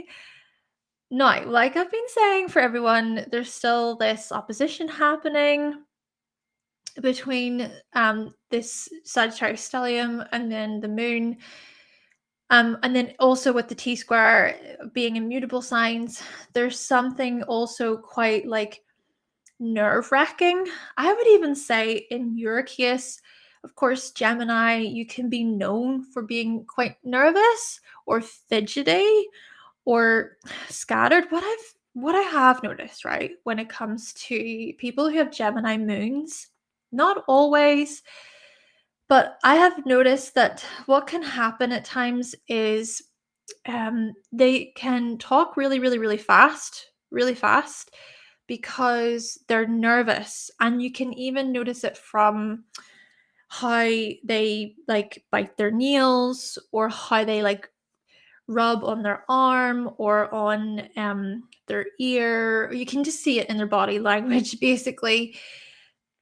But yeah, there can be the feeling like you need to speed up because you need to get all of the words out because you're so nervous or you're even restless. So maybe this is a full moon that could very well intensify a lot of this stuff for you. Okay. But, but, there's also a potentiality to be able to center the self, to center yourself. And maybe a big part of it lies in Saturn being in the 10th house. Okay, so this focal point during this T square, and how Saturn can look at you recognizing that you are so capable. You're so capable. And if you do find yourself perhaps unconsciously or unknowingly stepping into a space of, oh, I'm so overwhelmed and becoming scattered. Um, Maybe the Saturn energy is a good way to help you recenter or to just remind you of what you've been working hard at for so long, reminding you of your long-term goals and how you can be such a great authority in this way, in terms of you being dedicated, right? In terms of you being responsible, committing yourself. So, yes, maybe it's about trying to direct some of your energy toward that 10th house area, um, and to consider that there's so much that you're building toward, that the collaboration stuff or the relationship stuff, the negotiation, contract agreement stuff with Sagittarius, there's so many opportunities happening there, which is great. But that's all part of what's still to come. You know what I mean? Regarding your career, regarding your long term goals and your achievements. So keep going. Okay, Cancer. Right, so Cancer. There was a new moon in Gemini back in May 2022, and this happened in your 12th house. So during that time, I think there were intentions being set with respect to, well, rest, sleep, possibly, um, even reflecting more upon your dreams and dream interpretation. It's interesting because I noticed this when it comes to Cancer risings, especially. They can be very much into dream interpretation and like the symbolism of their dreams and really what they mean. But then just also in a way wanting to make an effort to intellectualize the spiritual. And what I mean by this is articulating the spiritual in such a fluent way, in a way that it it involves many moving parts. So any research that you do when it comes to spiritual concepts and ideas, you're going to pick up so much information from all different areas, and then you let it sit with you and you feel through it. You know, with you being a Cancer and energy, you feel through it, but then it's being also able to like articulate it or channel it, maybe in a way that just makes sense. Okay, being that messenger, being that deliverer of that information, of even like cosmic spiritual information, Cancer. But yeah, I have noticed that quite a bit with Cancer risings. Maybe Cancer sun and moon, so you can relate to that in some way. Let me know if you do. Still, the new moon, or the new moon, sorry, yes, the new moon back in May 2022 was an opportunity for you to set new intentions when it came to what you were learning, maybe even behind the scenes, like going into hermit mode, focusing more on the research that you do when nobody else is looking, just educating yourself basically. And and maybe also setting new intentions with respect to dependencies or any potential addictions. And with this being Gemini energy, those dependencies could be in the form of media, like, being addicted to scrolling or being addicted to just the feedback that you receive from others, even through, could be through social media. It could be the whole thing of like taking other people's feedback really personally and taking it to heart. So yeah, and then as well, maybe there's a dependency here to do with like needing to read into something. And yes, you could also say that Virgo is like this. So there's the whole Virgo thing of overthinking, overanalyzing, but Gemini can also overthink. Gemini can also get caught up in um, fact finding or needing to know the truth. And so, yeah, there could be like a restlessness there, perhaps, for you Cancerians.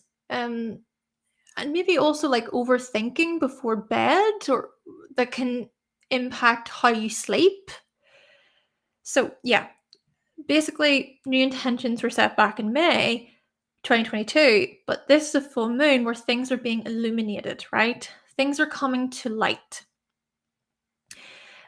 Things will be seen, things will be a lot more clearer for you. Could be like a light bulb moment or a haha moment, or like something about the unconscious that comes through and it speaks volumes. And you think, oh my goodness, how did I not see that? That resonates with me so much. There's so much truth in that. So that could be quite inspiring, perhaps. Or, you know what, this could even be a full moon where many of you Cancerians, whenever the full moon happens in your 12th house every year, maybe what this suggests is that this is a time period for you to rest a little bit, right? To recalibrate, to go behind the scenes and just like to reflect, to journal, to meditate, these types of things. Your spiritual practices, all of it, Cancer.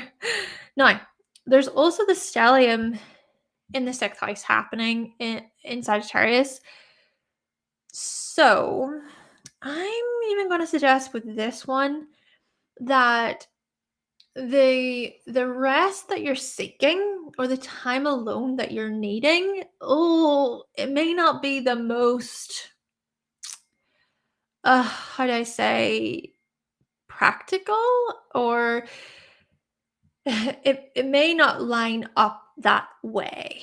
Maybe if you desire such things, you really need to think about the many schedules and responsibilities and duties that you're attending to here with all the sixth house energy, where it can almost feel like your energy is just being pushed and pulled in all different directions. It's interesting, Cancerians, with the sixth house energy, you often seek, I would say, Cancerians, you often seek like freedom when it comes to work. It's like you want to be trusted enough to just sort of be left to your own devices, or just this knowingness of, I've got this. I've got this. You can trust in my capabilities here. And do not smother me. Do not try to watch over me. That Sagittarius energy of the sixth says, I need space to roam. I need time to think this through, or I need to be able to make up my own decisions on this one. And then travel as well often comes into it for Cancerians, traveling for work purposes. Your services may provide like something travel related, or something marketing related also. Even some Cancerians may work within law, or looking here at like legal matters. But anyway, all of this is to say that the sixth house stellium, it can be where there's just a lot of moving parts.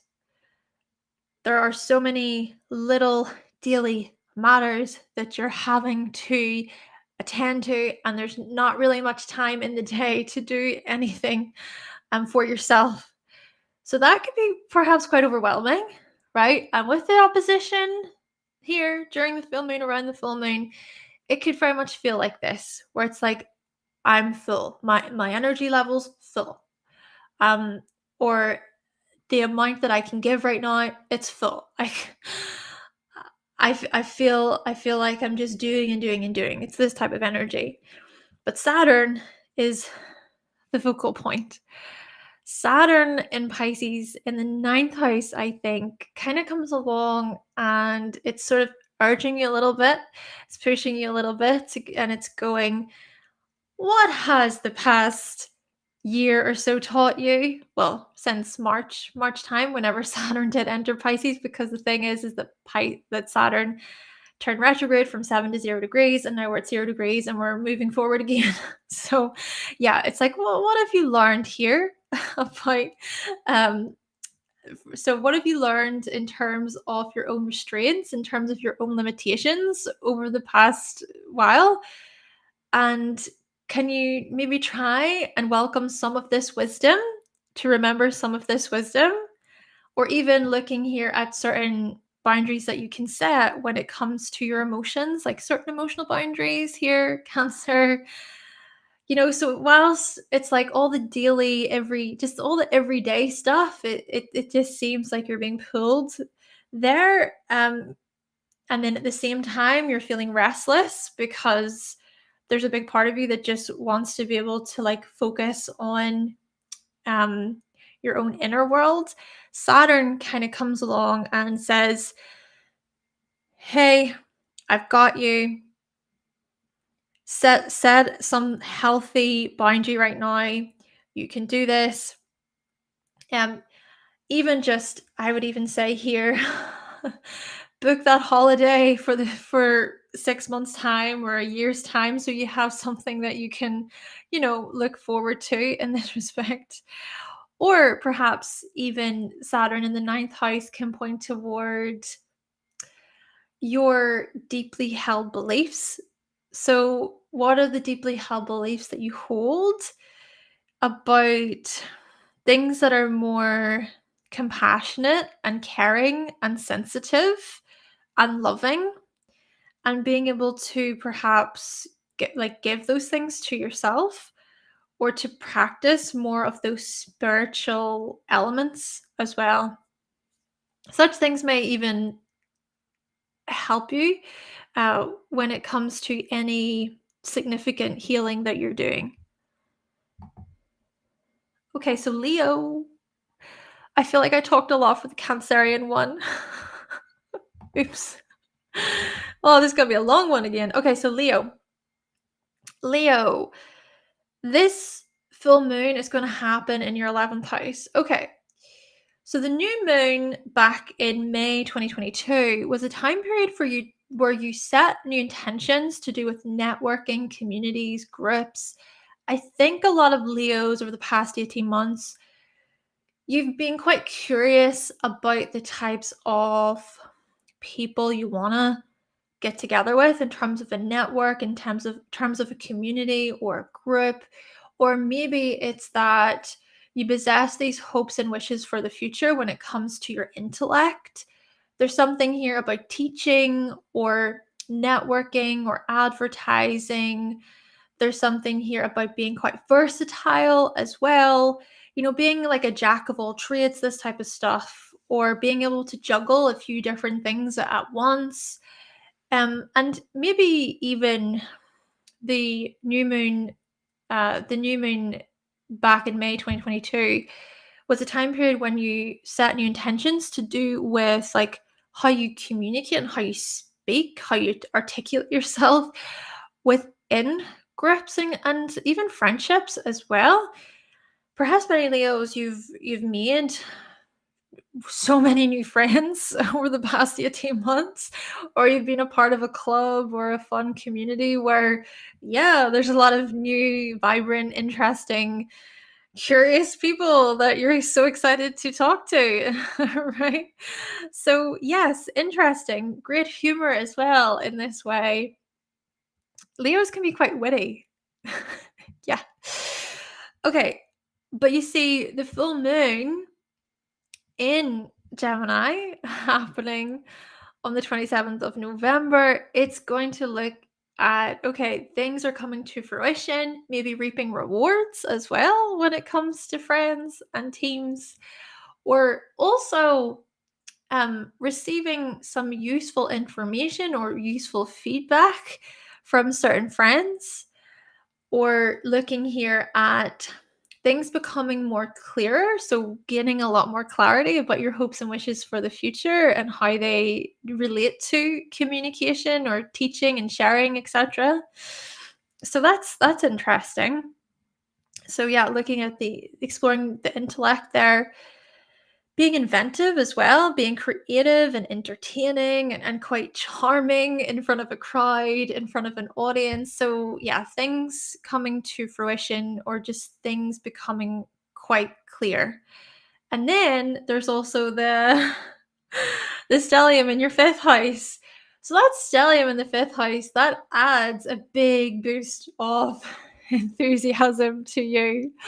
Oh my gosh, so many Leos are going to be super like fired up, super witty coming toward the end of the week and coming into Sagittarius season around this full moon. It's like yeah, you're optimistic, you're feeling yourself, you're quite freedom loving.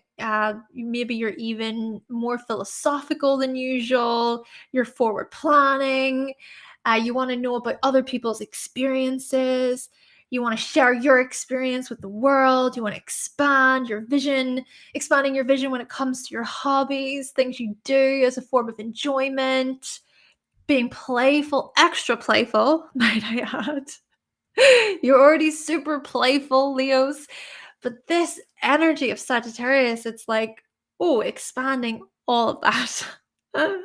And yeah, just coming across as direct and quite eager with others and not beating around the bush, right? Now, with that being said, of course, this can also look at you. It's almost like you're being pushed and pulled or quite scattered when it comes to these areas as well. It could be where it just feels like you can't quite catch a moment, or it can feel like overstimulation, like being so overstimulated by it all. It's like I don't know how to like center myself right now. There's just too much, right? It's just there's too much going on and around my friends and around the groups that I'm a part of, or the teams I'm a part of, or just there's a lot going on when it comes to these collective themes. I mean, with Gemini in the 11th house, a lot of Leos, you you tend to be in the know or learn about different facts and information about those societal themes, collective themes, right? So, what's happening out there in society, what's happening in the world? You want to know it all, right? You want to know it all. You want to inform yourself, but you also want to inform other people. So, maybe it's just that there's just so there's so much that you want to say, or there's so much that you feel you need to say or to get off your chest, and maybe this is where we're noticing a lot of like these nervous feelings or jittery feelings, or it's like it's like I need to get this out, I need to get this out. So Saturn Saturn here in the eighth house in the eighth house is a good focal point in that perhaps this can help you lean more toward, okay, how am I being triggered right now? What feeling is coming up for me? What's really upsetting me? But what's underneath that emotion? Is there something else within myself that I'm not quite seeing? Or maybe this is about diving more into yourself in a psychological way, exploring the unconscious, investigating what's beneath the surface in this respect. Or perhaps, this could even be where music, rhythm, sound, art, poetry, these types of things may be quite useful, especially when it comes to any major like low points that you may experience. mean, Saturn in the 8th house for Leos, it's not the easiest. It's not the easiest transit to be going through. Saturn in the 8th house for any sign, it's not the easiest. So, yeah, perhaps there's something here about being gentle with yourself or practicing self-compassion. Just kind of slowing down there in this way, or paying attention more to the spiritual. Virgo. I'm like having a little bit of water. Okay, so Virgo, this full moon is going to happen in your 10th house. I want you to think back to May 2022 when the new moon happened in your 10th house in Gemini. Perhaps you were setting new intentions to do with, achievements, accomplishments. I mean, Virgo, this is you. Virgos, I'm calling myself out here, by the way. Calling myself out. Virgos like to be seen as like know-it-alls. Okay, maybe it's not that we like to be seen like that. But if we are seen like that, if we know what we're talking about, it's like, yeah, good job. It's nice. It's nice. But yeah, so maybe you set new intentions to do with intellectual achievements, intellectual accomplishments, being able to present information in front of the public, being able to articulate yourself in front of the public in such a way where you're recognized, you're known, okay? People appreciate what you share and what you teach. But there's also that little flavor of amusement and humor, humor, and trying not to take yourself super seriously either. So there's that. Yeah. So basically, setting new intentions back then to do with these very things. Your life's work and your life's mission may also largely represent your writings and your teachings and how you do present and deliver information on a public forum or in front of the public, even just out there in the world. And then the full moon in Gemini is a good opportunity to really gain clarity, right? And maybe even what you need to let go of, what you need to release when it comes to these very matters, and possibly reaping rewards, right? Being actually coming to a point of people are recognizing you, Virgo, for what you're saying, for what you're delivering. People are recognizing. So, yeah, that can be really exciting. So, reaping rewards and just basically things are illuminated, right? It's like there is a big shining quality in this respect when it comes to how you show up in front of the public, thinking about your public image, your reputation.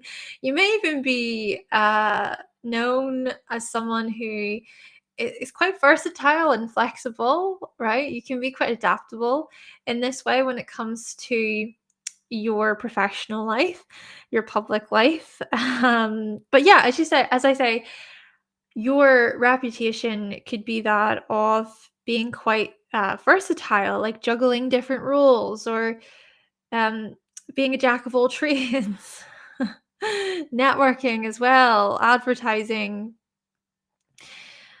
and maybe as well you like to be seen as someone who you can entertain others a little bit. There's an entertaining, performative quality to Gemini, a charming quality to Gemini.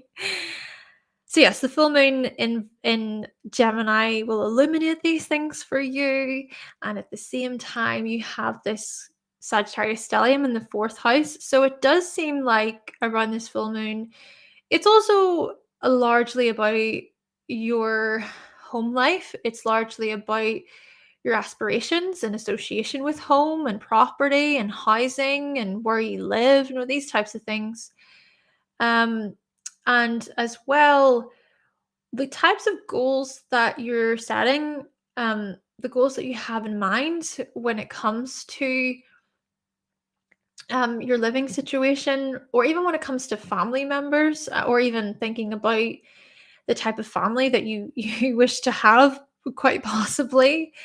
Possibly as well, you know what? There could be something here about wanting to travel or relocate, or wanting to try something new with respect to family matters or home matters, or even looking at your emotional security. I mean, the interesting thing about Virgo, especially Virgo risings, is with that Sagittarius energy in the fourth house, it can often indicate that you feel quite comfortable in most sort of places that you travel to. You know, there is an adventurous spirit that you possess.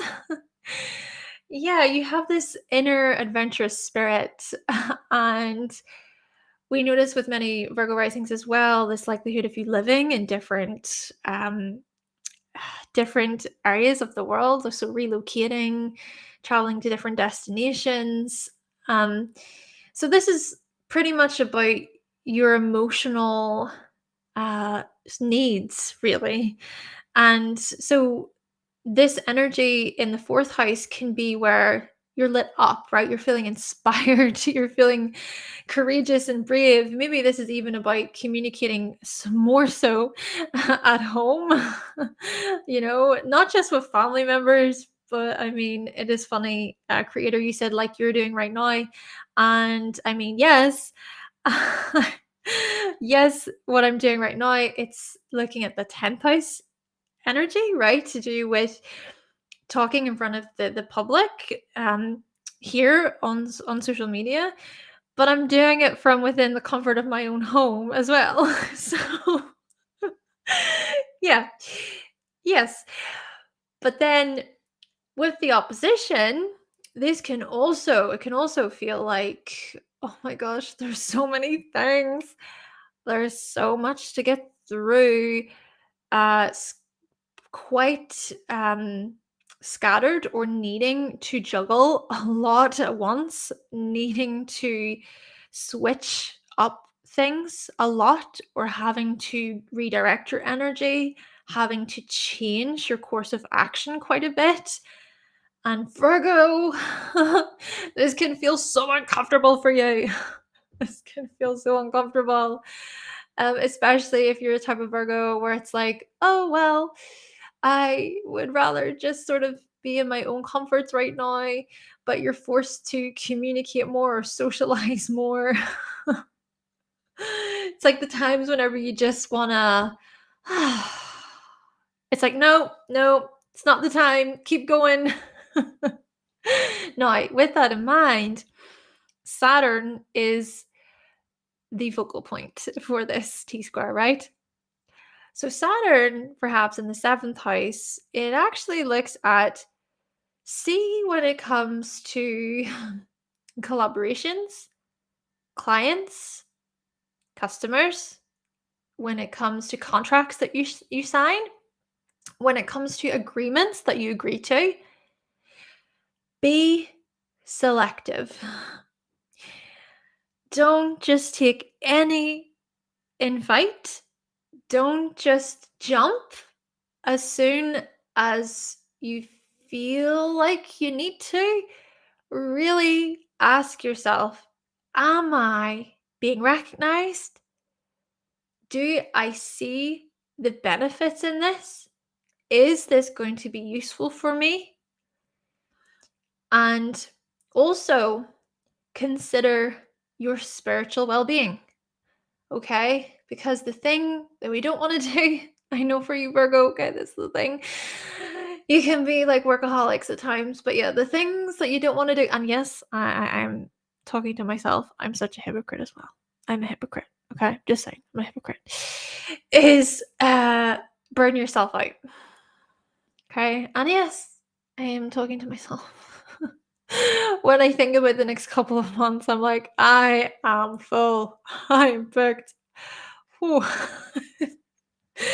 Oh, it's gonna be a time. It's gonna be a time. But anyway, maybe this is about just trying to find a little bit of space for yourself in terms of your own energy levels. Um, and then, as I say, considering your own spiritual health, right? Your spiritual well being. Just perhaps this is about recognizing whenever you need to switch off, turn off your phone, get some more rest, etc. Hi, creator, welcome. How are you doing today? Welcome to the chat. Okay, Libra. So, Libra, this full moon is going to happen in your ninth house.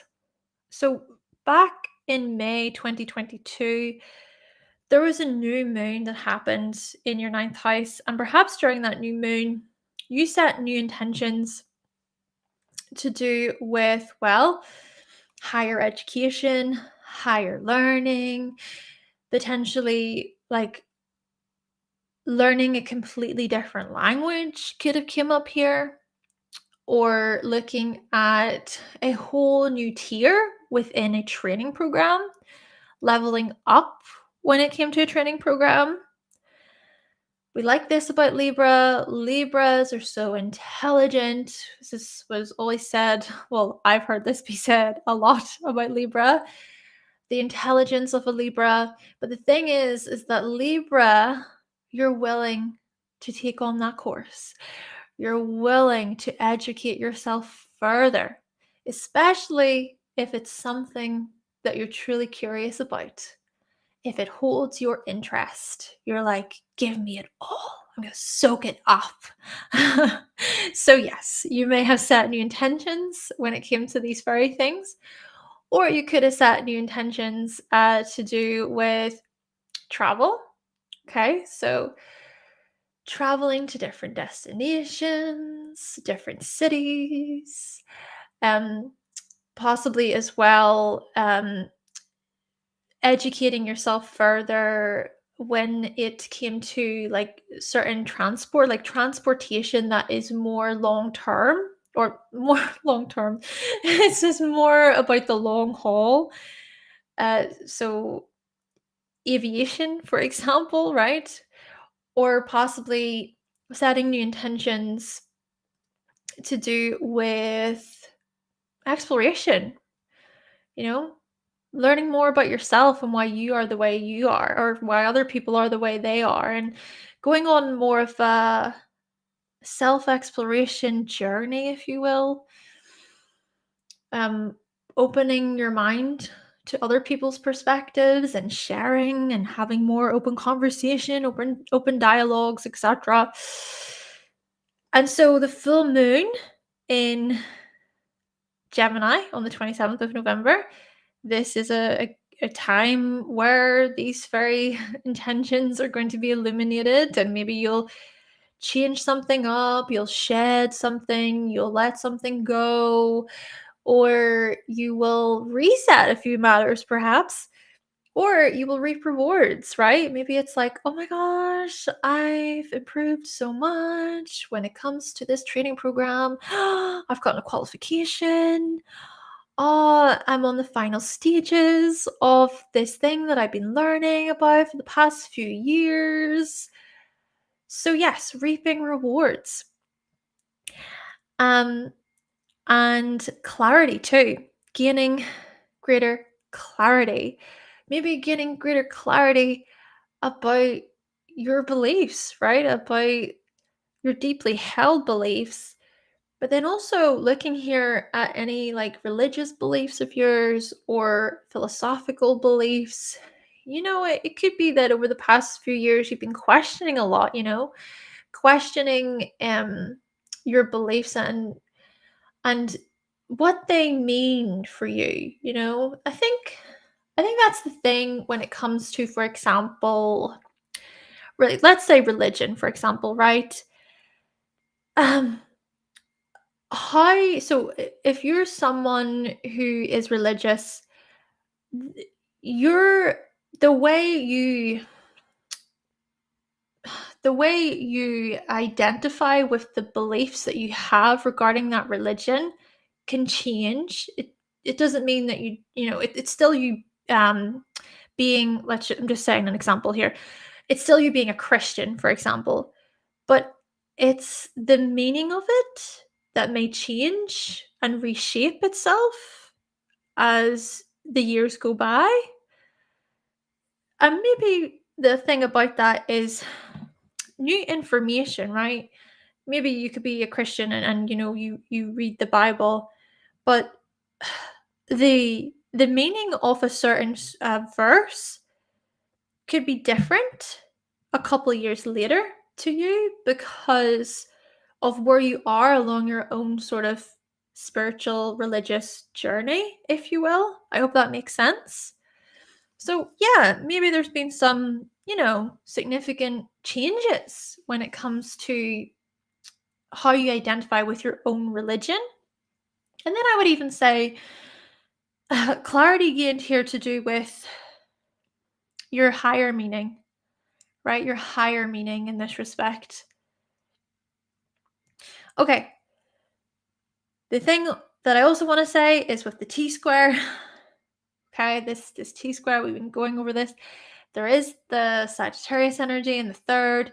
I think this further, reiterates, or it further echoes what I was just saying, because with you having Sagittarius in the third house, Libra, I've noticed with many Libras, especially Libra risings, um, you can have a deeply like philosophical mindset or a deeply religious mindset. So, like I was saying with the example of Christianity, a Libra rising individual who is a Christian, it's like, yes, this is what I believe, and that may be like unchangeable throughout your life, right? But then again, there is still that changeable quality because this is Sagittarius, so for example, you may not have been a Christian for many years, and then you find whatever faith or religious, whatever faith or religion it is, it doesn't really matter, but you may not have believed in really anything in this way, and then you find something and it really resonates with you on a deep level, and it's like, yes, this, like, I believe this to be true about the world and how it works and about the universe. But again, this doesn't just have to be religious, right? I see this as well with Libras, not just Libra risings, but Libras in general, even especially Libra suns. It's like, no, these are my philosophical views. This is the meaning of life to me. And I follow that every day. I preach that. I I share that. I breathe that. It's this type of energy. And there's that faith. There is that faith. But anyway, Libra, around this full moon, I think that a lot of this stuff is going to come to light. And it could even be where you're sort of scattered about it all, or you feel undirected, or there's something quite like anxious or nervous or restless. Maybe you feel impatient as well. Maybe you're waiting for results, or you're waiting for a message to come through, or it just feels like you want to get sort of moving. You want to get moving, and there's this irritability as well present. But with Saturn being in the sixth house, acting as a bit of a vocal point here, maybe Saturn in the sixth comes along and goes, Libra, please, can you consider your health right now? Okay? Can you please just try your best to go within and see what it is that you need on an emotional level. This could be a time, Libra, of course you're an air sign. This can be a time when you're very much in your head, right? You've even got the South Node there in your sign. You've got Venus in your sign too during the full moon, just very much in your head. And there's like so many ideals. Okay, Libra can be full of ideals, this idealistic quality. This is amplified with Sagittarius in the third house with the stellium. But Saturn in Pisces is sort of like, I want to teach you something here, Libra, that you know what, you can't do it all. Or do you know what? There are certain limitations in life. um, and maybe something useful for you is to be able to step back from time to time, accept in the flows of life, and the things that you cannot control. Especially when it comes to work, when it comes to your everyday stuff. I mean, Saturn in the sixth house perhaps has come with its own sort of challenges for you Libras regarding work responsibilities, your services, the day to day, recognizing that, oh my gosh, there's so much to do.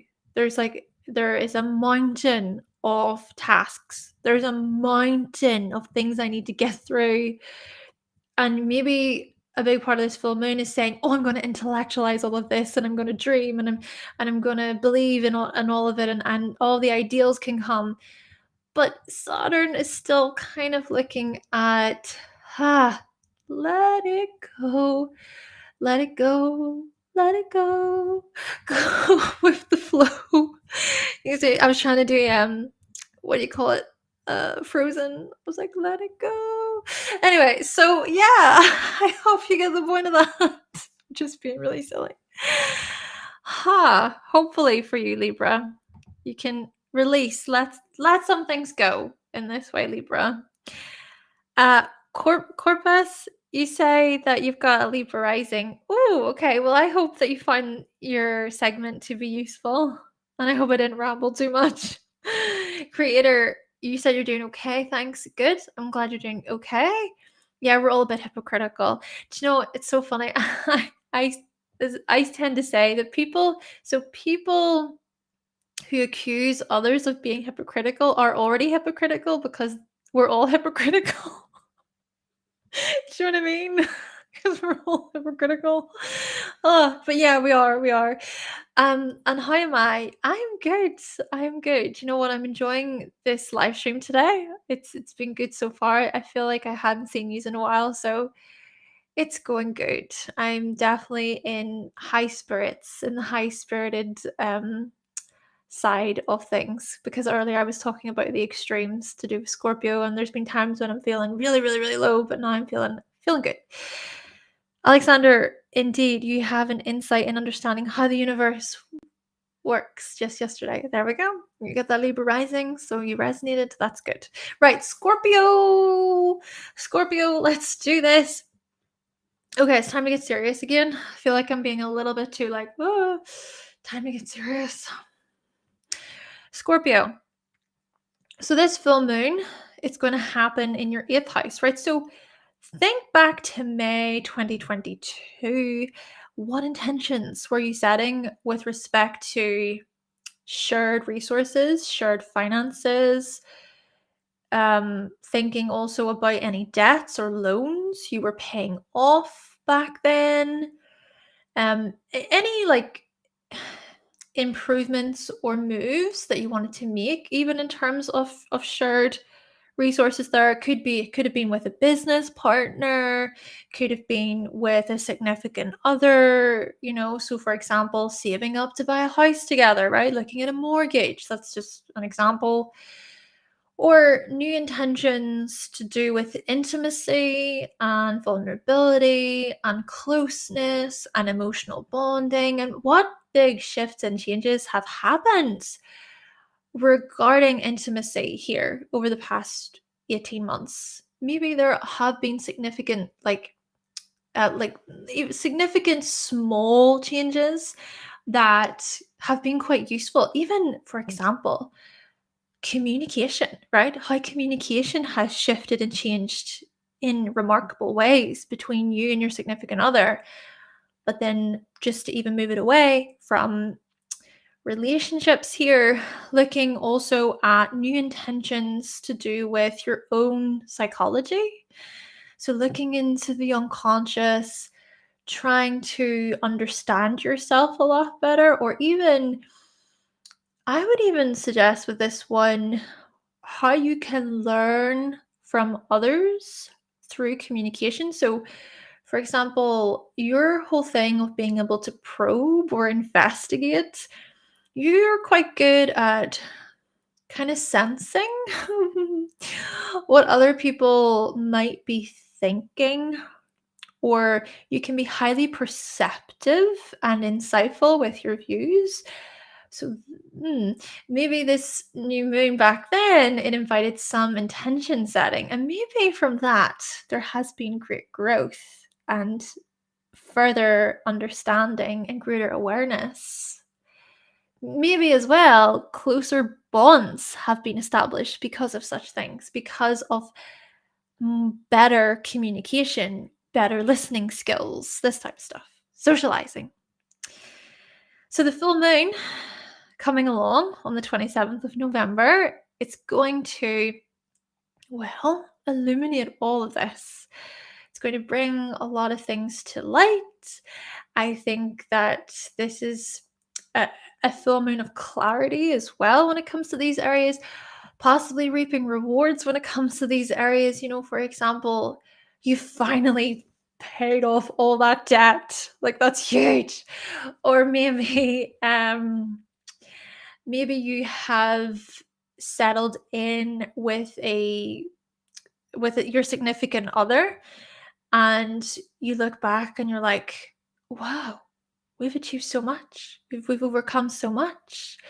Or this could be where things are a lot more clear to do with how you how you react, you know? So any unconscious drives and motivations, maybe you've processed a lot of them over the past couple of years, and that within itself is a rewarding thing, because instead of your unconscious like controlling you, you have a greater say. This is the thing, right? This is the thing I find so interesting about the unconscious, right? So a lot of people say that awareness is the first key to working with the unconscious, and I would agree with that, right? So you become aware of your unconscious drives and motivations. Okay. But the other steps, there are other steps, and this is just my own kind of view, and I'm just sharing ideas. But other steps I think would be to accept. Acceptance is a part of it, because just because you're aware of something doesn't mean that you accept that it's real or that you accept that you're doing it. Uh, and then from acceptance also comes action. Action, being able to, whenever the awareness is there and you're like, oh, I'm aware of that, I see it, I accept that, but this is how I'm going to react. This is what I'm going to do. And that muscle, seriously, working with the unconscious is so hard. That muscle takes so long to train, sort of similar to what I said ages ago, and how working with the spiritual world it's also like a muscle. So if, for example, you want to meditate more and not be surrounded by intrusive thoughts so much, it is actually about, you have to be active in your meditation. You actually have to physically do it. You have to make the effort. And then similarly, this is about, with the unconscious, looking at being active. So you have a choice, right? So you have a choice in that moment. Am I going to react based on what I've always done? Or am I going to choose a different way? So all of this is to say, Scorpio, that so much of the unconscious stuff is coming up here, because this is the moon in your 8th house, right? And maybe, especially for you, it's watch your tongue. Scorpios with this Gemini in the 8th house, and then Virgos with Scorpio in the 3rd house. Oh, it's like, what is it? It's like daggers. The words are like daggers. You can really say just the most like that you can really just go there basically, and you just watch your tongue. Just watch your tongue. So yeah, that is what I would say with that. Now, at the same time, there is the stellium going on in the second house. So you've got the Sun and Mars and Mercury there in the second house. So this stellium, I think it's welcoming. I think it's welcoming you feeling somewhat more free and uplifted, motivated about the future when it comes to your possessions and your materials, the things that you really want to like collect. And your skills and your talents are also coming up here, of course, with this being the second house. So there's this strong activation happening where you're feeling fired up, you're feeling ready, you're feeling passionate, especially coming out of your season, Scorpio, right? So we're currently experiencing all of the Scorpio energy right now, but by the time this full moon comes around, you will have just experienced all the Scorpio energy in your first house. Oh, Scorpio, of course, this is you, right? The rebirth, the transformation. So, transforming when it comes to your life path, your aims, your goals, your ambitions, when it comes to your appearance. So, a lot is changing for you, and you are going through this rebirth moment or many moments, and you're breaking certain cycles and patterns. And so, coming up to this full moon, you're going to be on the other side of this. And I think that the other side of this looks at, right, okay, it's time to get things moving then. Well, when it comes to my earnings, when it comes to my skills, when it comes to my potential, when it comes to my worth. So that's really exciting energy, just feeling fired up. And then, of course, with the T square, this I think also looks at how much there is to juggle when it comes to the financial landscape as well. And also restlessness about making things happen financially, and how it is that you can provide for yourself, how you can provide even for your family, your loved ones. Okay. Looking here as well at the many sort of areas that you find yourself in. It's like it just feels like there's a lot to be balancing, um especially when it comes to the eighth house, second house areas. So thinking about how you share, but then also your personal belongings and finances, looking at intimacy and that emotional bonding, but then equally as much considering your own comforts, considering how you can just rest, relax a little bit. But with Saturn being in the fifth house, so Saturn is in Pisces in the fifth house there, acting as a bit of a focal point. And this can, I think, indicate how about how about during times whenever you feel like there's just so much to do on a physical, financial, emotional level, how about you try to direct some of your time, direct some of your energy toward forms of enjoyment, forms of pleasure, time off as well?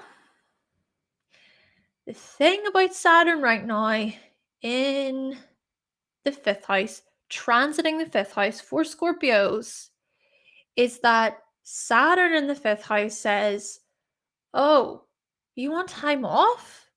Oh, you actually want to have fun and enjoy yourself? You don't want to be working all the time? Oh, well, actually, I'm gonna put some restrictions there. And actually, it's gonna be hard for you to experience some time off.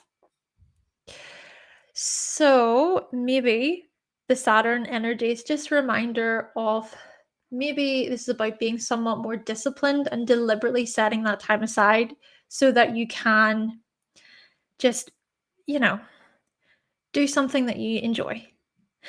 And if you do find yourself becoming super stressed out about things or restless about things where it's like, I want to make things happen, I need to get going, get going.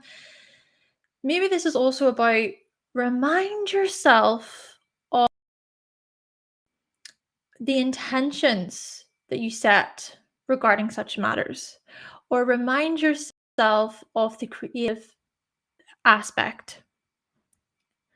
Remind yourself of greater play.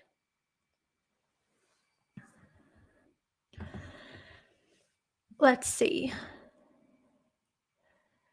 Let me go up actually.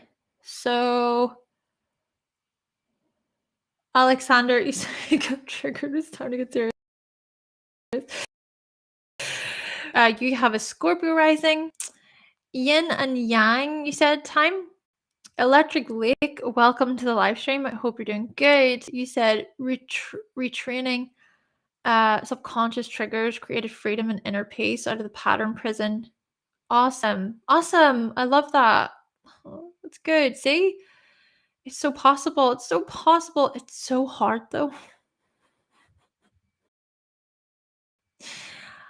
Honestly, I think working with the unconscious is one of the most difficult things to do. But it's still worth it, isn't it? It's still worth it. We can do this. Creator add in Gemini as well. Your only saving grace is the South Node. Cindy, you said, ouch. Welcome, Cindy, by the way. Do you have a Scorpio rising? It's been kicking your ass since it got here in March. You've been working nonstop. Oh, yeah. Oh my gosh. Yep. You've had to schedule breaks and learn to appreciate taking them.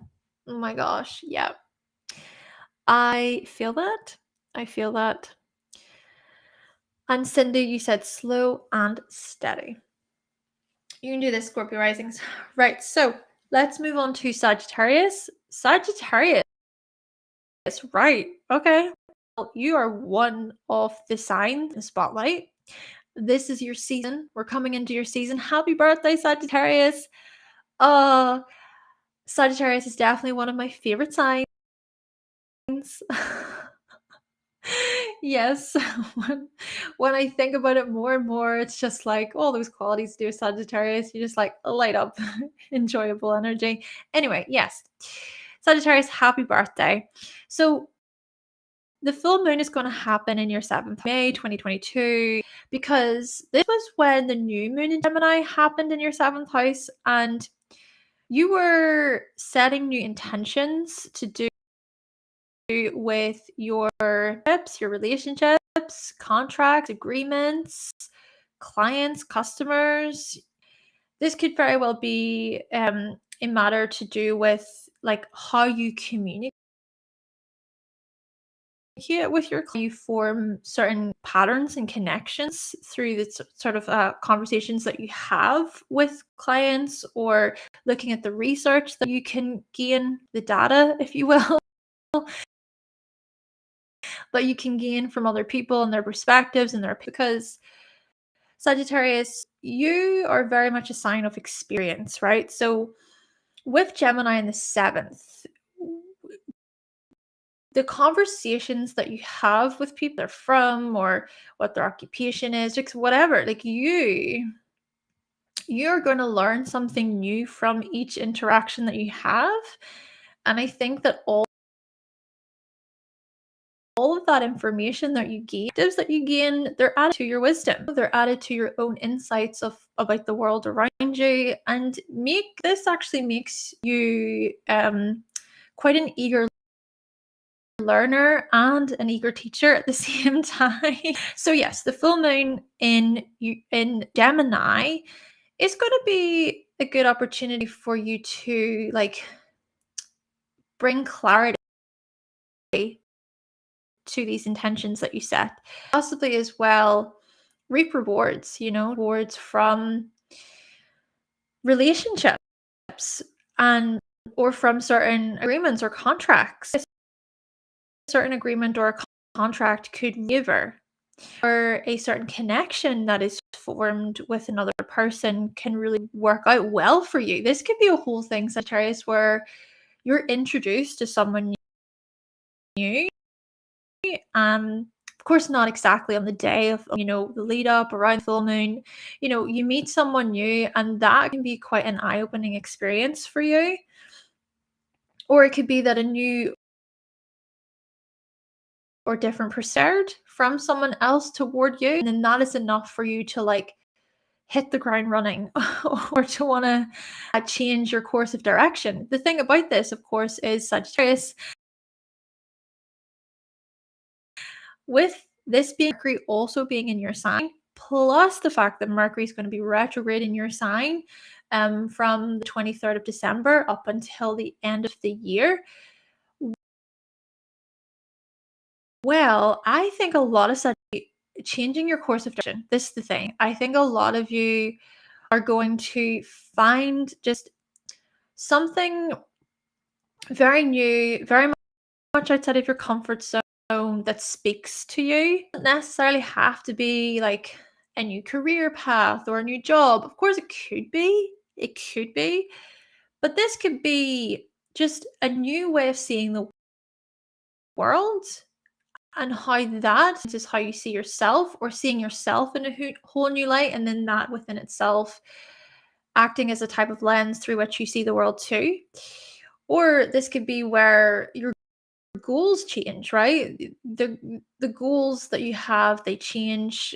Goals to do with adventure, goals to do with teaching, goals with religion or philosophy. Let's even think about publishing, to do with your sign. So yeah, even just the ways in which you broadcast, the ways in which you like really share on a more collective level, via the internet even. So it could very well come up, and you may feel inspired, you may feel super passionate, eager to want to make everything happen. Now, of course, at the same time, we got Earth energy. Sagittarius energy, I admire the passion, but the energy and the passion and the creative force doesn't go toward a particular target. And this is the interesting thing. Your sign is the centaur. So, well, your symbol rather. Your symbol is the centaur, and the archer as well. So the bow and arrow that's being pointed toward a target. But the thing about that is balanced. You need to be focused and you need to be steady. And Sagittarians, you can be like this. You can very much like set your eye on the prize and then shoot at your target and then boom on that target. But that requires training. That requires focus. That requires trying to manage your own temptations.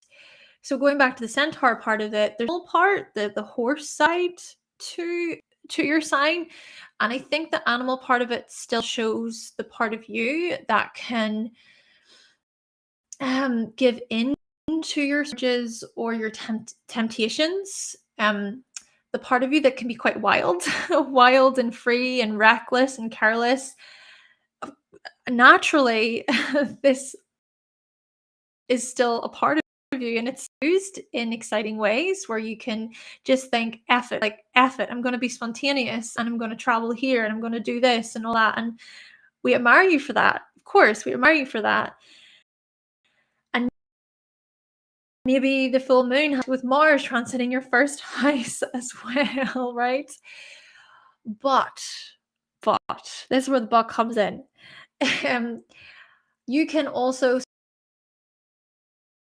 spread yourself far too thin, like aspirations and big ideas, but it's like, oh, you can lack the focus, you can lack the follow through. Maybe the Saturn part of it can be useful, okay? Because with all of this like scattered, restless, irritated energy in the sky around the full moon, because there's signs, we gotta think about Saturn, and Saturn is there in the 4th house for you. And what does this suggest? I mean, I think Saturn in the 4th house for Sagittarius, this has been useful because what it suggests: ability, emotional foundation, emotional structure. Try to refocus, try to keep yourself centered. Remember that you're on the grind, Sagittarius. You are slowly building towards something to do with family, to do with home, to do with where you live. Rather looking at the past, well, any like emotional patterns there that you're working through and you're trying to regulate, your emotional needs have been coming up here as well, and how you've been working these things. So mighty lesson for you. So I think Saturn here in the 4th house just reminds you to try to just center yourself a bit. And if there is in particular that you are excited about, it's like, yes, still get excited, feel inspired, all those usual Sagittarius qualities. But still, I think Saturn just reminds you of structure and determination, ability, and commitment. Cindy, you said that your Pluto is in the 1st house inside. With the scattered energy, it takes a lot of practice to laser focus that aim at one thing. Oh, and your moon is in Gemini as well. Oh, see, the thing I just want to say about the challenging parts of the chart, it just goes to show that challenges don't necessarily mean that it's bad. And there's strength in it, right? There's strength in our challenges. You can grow. We can show determination and motivation from our challenges. We can learn so much. Alexander, you asked me which sign is the hardest for me to relate to.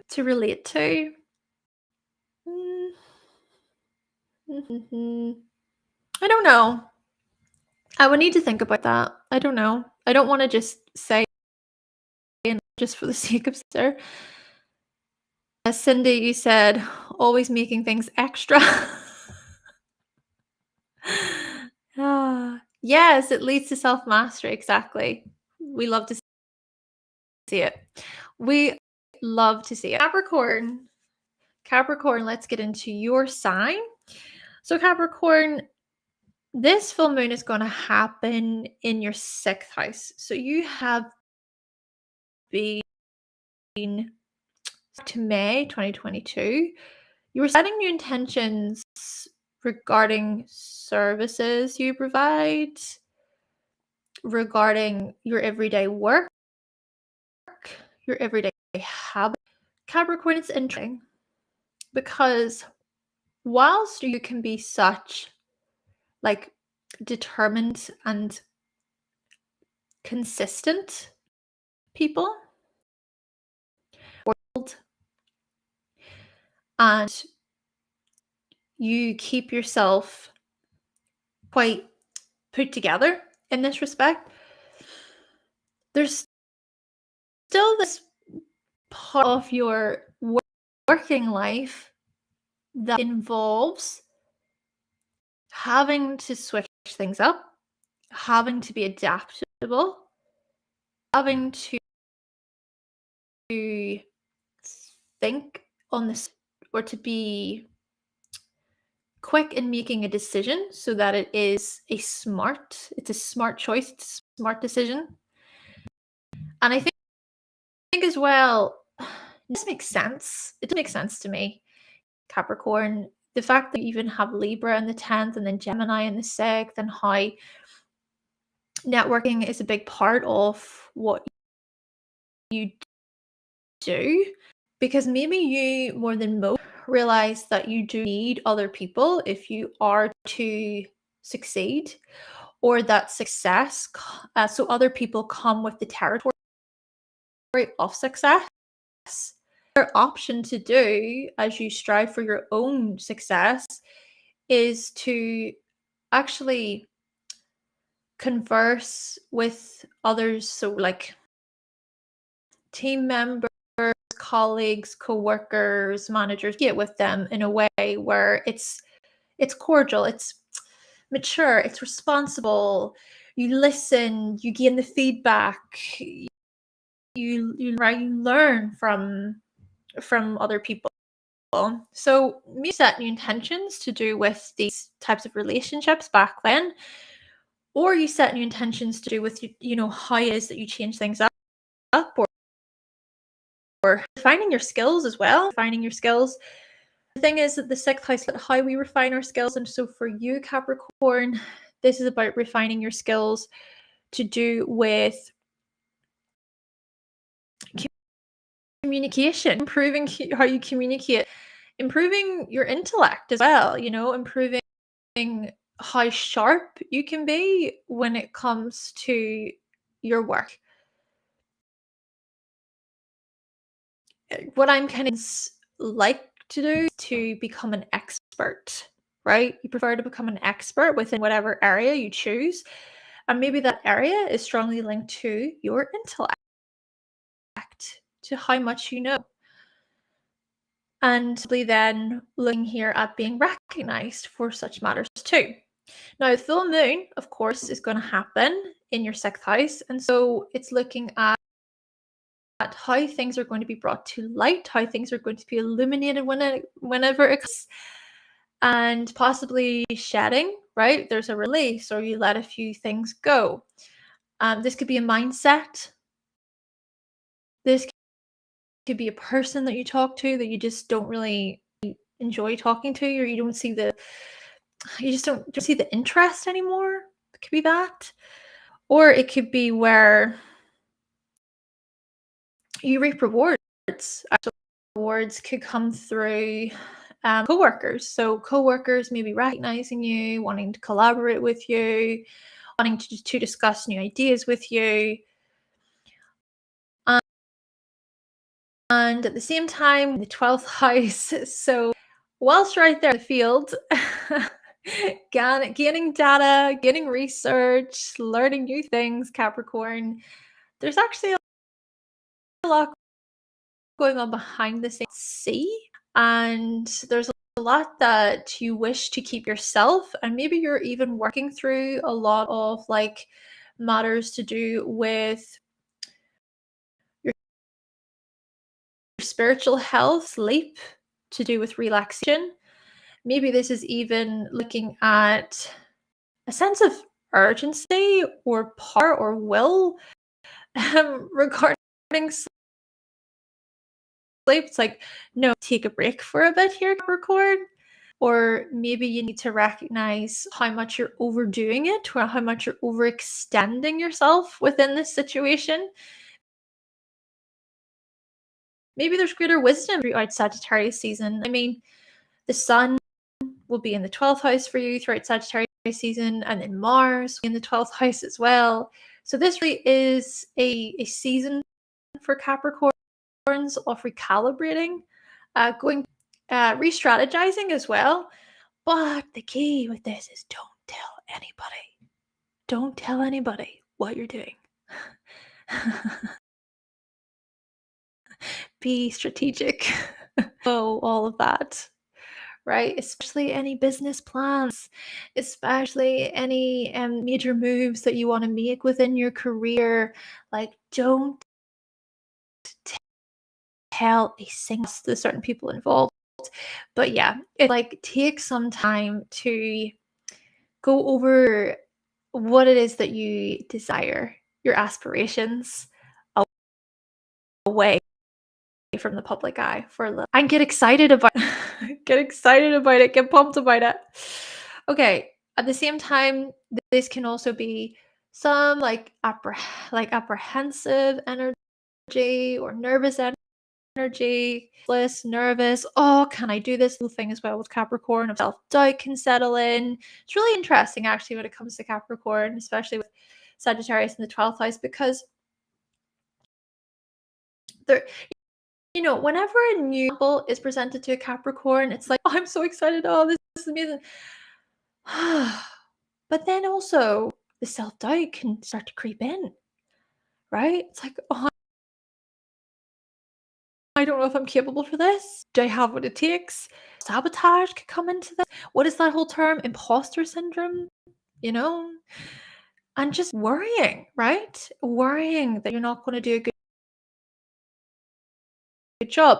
Now, this isn't necessarily a terrible thing, right? It's something that at the same time supports you.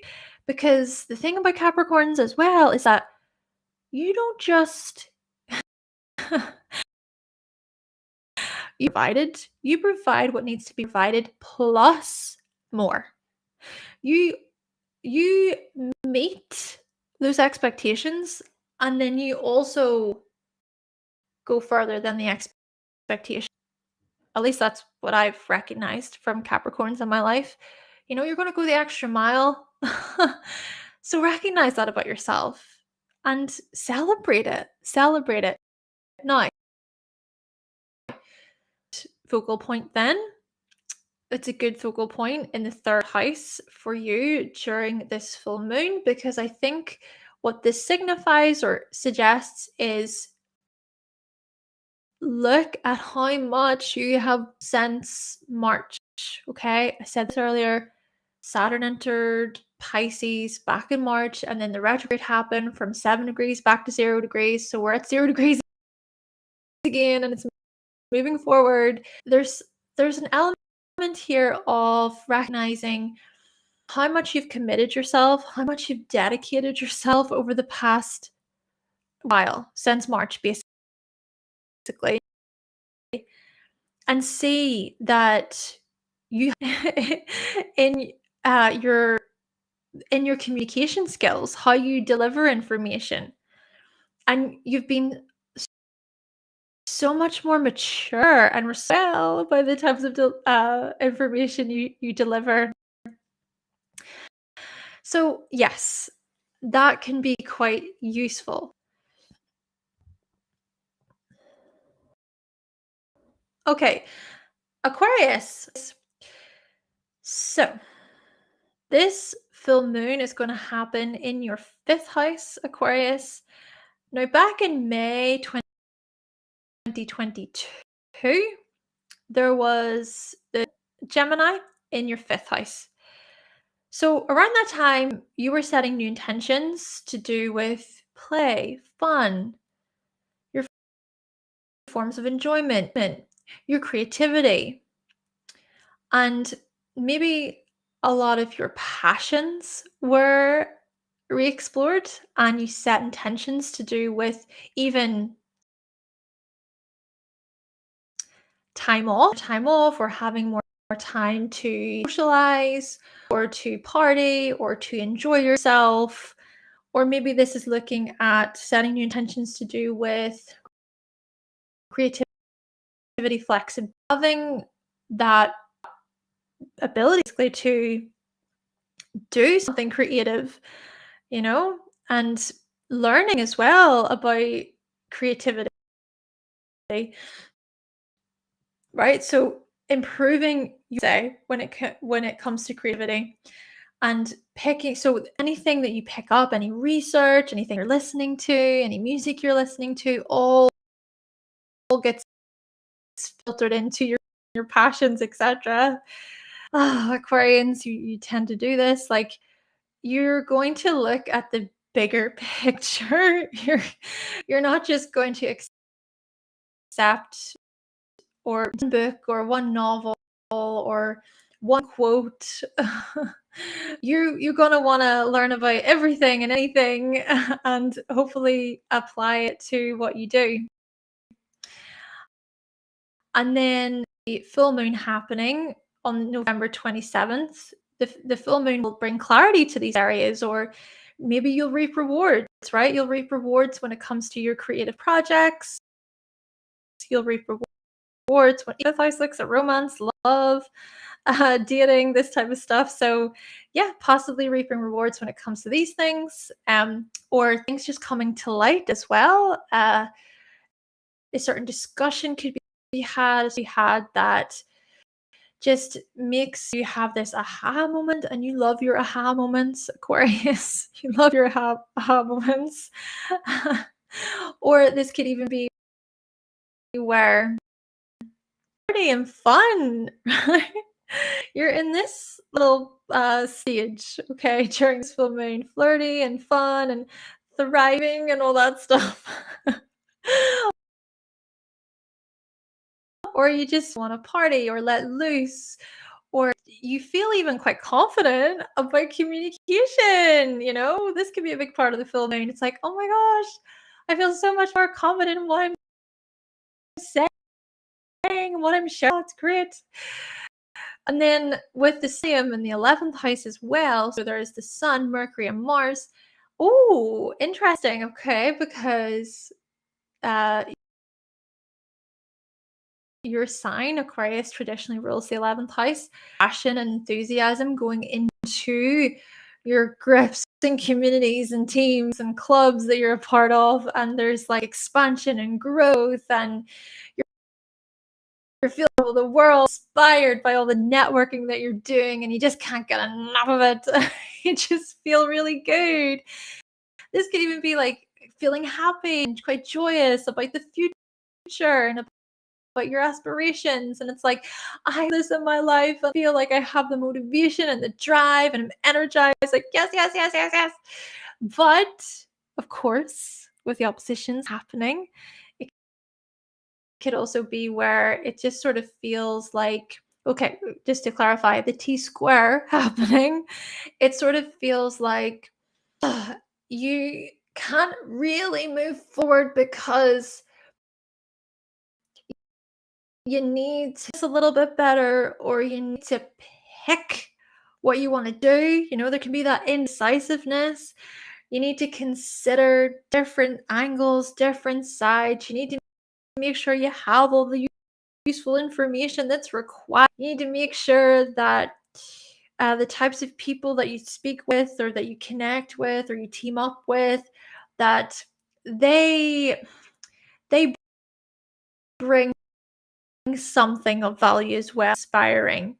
And it's just having a bit of an awareness about your own visions and hopes, and how you can bring that can maybe be quite challenging if you're flip-flopping or you're quite scattered in your approach.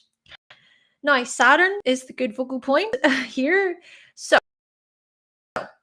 here is what I think with Sagittarius. It's that, how about you try and focus as much as possible on just building upon your own resources, your personal finances. Try and just focus your energy a bit there and really be disciplined. Be somewhat determined as well about what you're bringing form to. The thing with Pisces, especially in the second house, is that Aquarians, you can be quite skilled and gifted at things related to photography, fill it up, the make-believe, fantasy, spirituality. So sort of like bringing spiritual concepts to others in a way that actually like resonates on quite a deep level. So whilst you can be quite skilled at these types of things, Saturn is coming along and it's saying, do the work, put in the effort. Okay, you gotta here be consistent. And so I think Saturn here as the focal point is a good opportunity for you to just home in on these areas. Hello. You said a lot of cut. Are you referring to the live stream? Is the live stream cutting a lot? Or are you saying that you've done a lot of cut, like you've cut out a lot? Cindy, you said that Neptune and Saturn together in the third is quite the trip. Oh, you say it's a tug of war. And then Alexander, have I ever dreamt of what was your weirdest dream? Have I dreamt? I have actually. It's funny. Recently, I did dream about astrology. Can't remember what the dream was about though, because I didn't write it down. Um, and that would be astrology once. But yeah, that was actually quite recently. So there you go. You asked that question. That was quite recent. But as I say, I can't remember. Right. So let's look into Pisces, the final sign. Thank you so much for your patience. Live stream. Oh no. Oh no. Is it? Right. Okay. It's cutting a lot.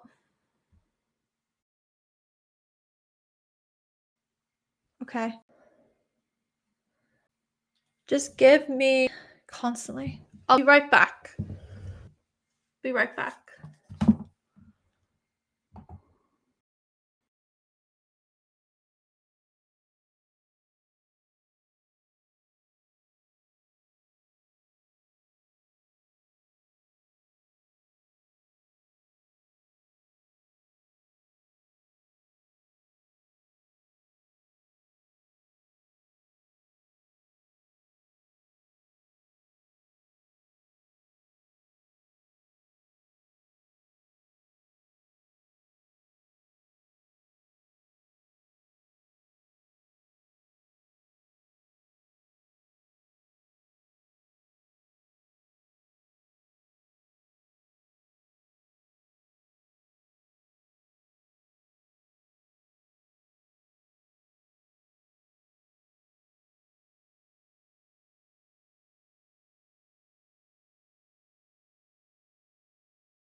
Okay. I'm back. Are we still cutting?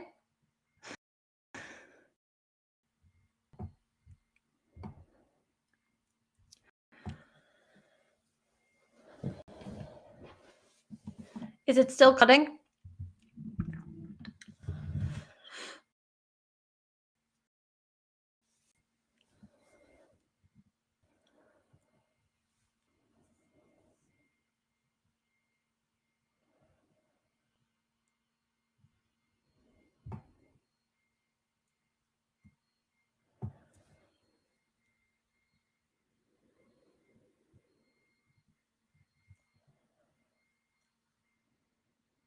Yes. Oh. Oh no.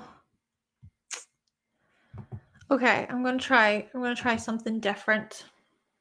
Just let me see. Doesn't look like it is now. It's tolerable. Okay. Oh no. Okay. Should I just finish?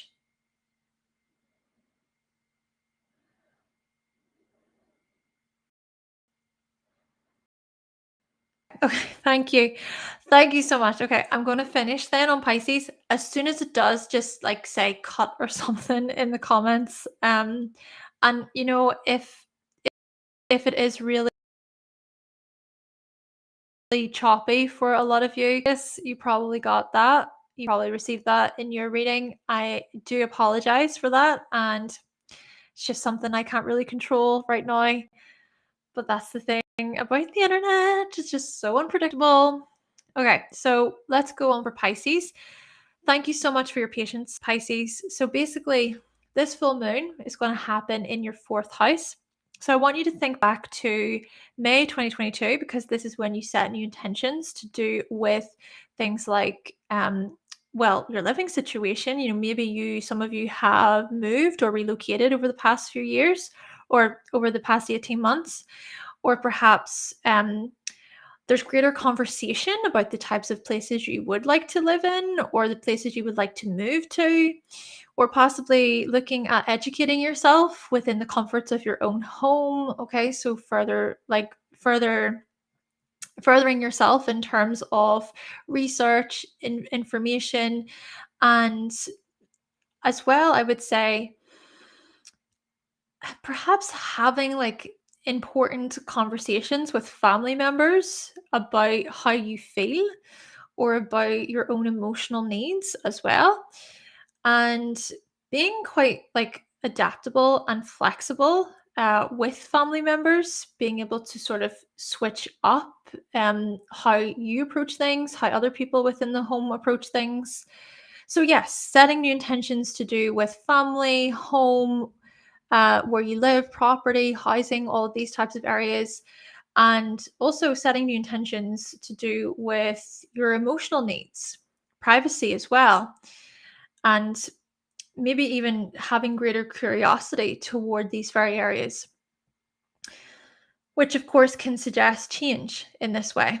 Now, at the same time, there is this Sagittarius stellium happening in your 10th house. So this is quite an important time for many of you Pisces when it comes to your career, your profession, when it comes to what you want to achieve out there in the world. A lot of Pisces have big dreams, big aspirations, big hopes. And you often find that Pisces, especially Pisces risings, they gravitate toward roles that require them to teach or to share information or to publish what they know. You could find them being like mentors, scholars, authors, but it's not just about like your average sort of writing. It's writing that seems like philosophical, being really philosophical and deep. And yeah, like I said, possibly publishing. So, yes,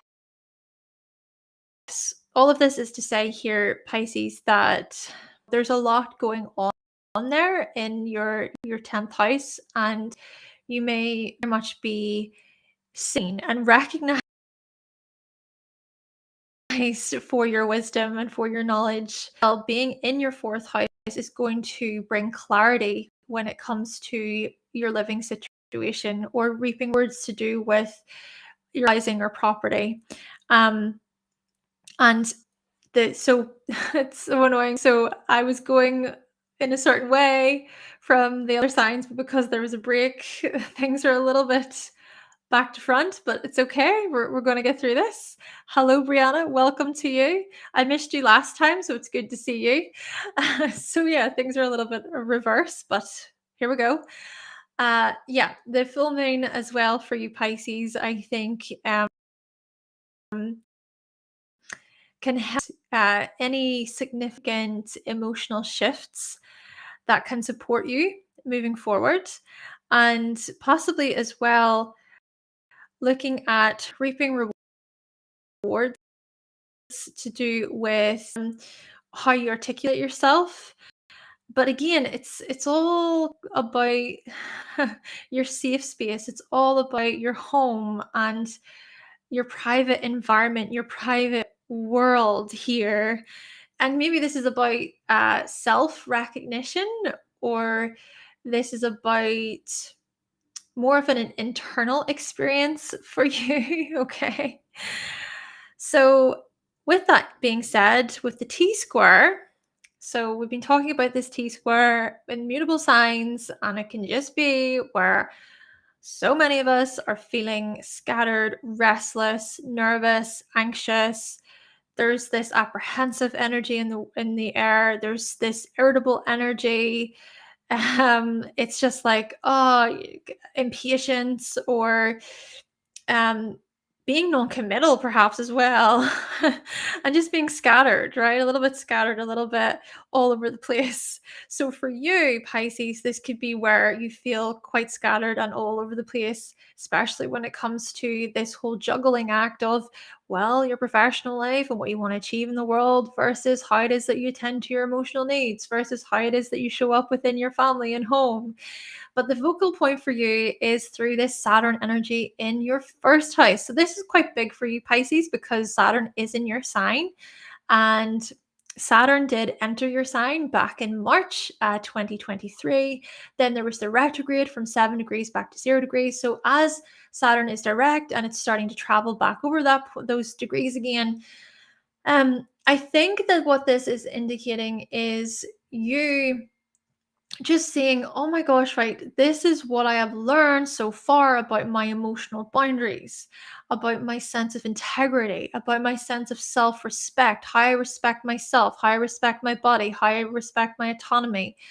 This is about me focusing more on what it is that I really need for myself, what boundaries I need for myself if I am to really follow my aims and my dreams and my aspirations, etc. So I think that this is pointing toward a little bit of you time. So with the Saturn energy being the focal point, as all of that um quite chaotic energy is happening, it's like, just focus on yourself. Focus on what you're building. Focus on what you can commit yourself to. And do not fall for fall for anything or anyone that tries to manipulate or tries to possess or tries to control in this way. Just keep on uh, moving toward your own sort of journey of self-discovery and focusing on your life path and these types of goals that you wish to achieve. And I think Saturn, even in your sign, is actually teaching you a lot about like the meaning of care, the true meaning of caring for your body, or the true meaning and responsibility that lies within you, like setting healthy, like really, really healthy boundaries, or even like um lessons to do with trust, truly trusting in your path, trusting in your potential, trusting in what you can do, and the sort of the influence with impacts that you can make on the world around you. Um, and so yeah, I think essentially for you during this full moon in Gemini, with Saturn being this focal point, this is a way for you to remind yourself of the spiritual lessons that have come up over the past while. Okay, so that is us. Now, if anybody does have a question, you can ask me a question for $10 about your chart. Though, to be honest, I may just skip this segment because I've been here for longer than expected. And I'm also a little bit worried about the connection, and I just hope that things haven't been super choppy or annoying. But yeah, so we're just going to move on from that part. But I do just want to let you know about Patreon. Again, you can head on over to Patreon. There's a lot more information and content available over there. I would love for you to join. And I thank you so much for your time today. Thank you for listening. Thank you for the chats. And if you did enjoy this live stream, if you enjoyed information about the upcoming full moon, you can always buy me a coffee, no pressure. But it's just if that's something you would like to do. Thank you so much for listening. And if you do want to book a reading with me, you can go to hannahselsewhere.com. But I think, yeah, that is me. Thank you so much for tuning in today. And I do apologize. I do apologize about the kind of annoying internet connection. Aquarius, especially you. So, if nobody else has anything to add or share, I'm going to get going. And thank you again for being here.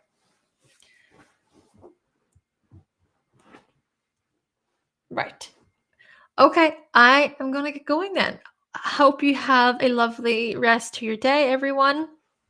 And I will see you next week because we're going to be going through the December horoscopes next Sunday. Have a great week ahead. Thank you, Brianna. Have a good day to you. Good evening to you as well. And I will talk to you all very, very soon. Thank you. Bye.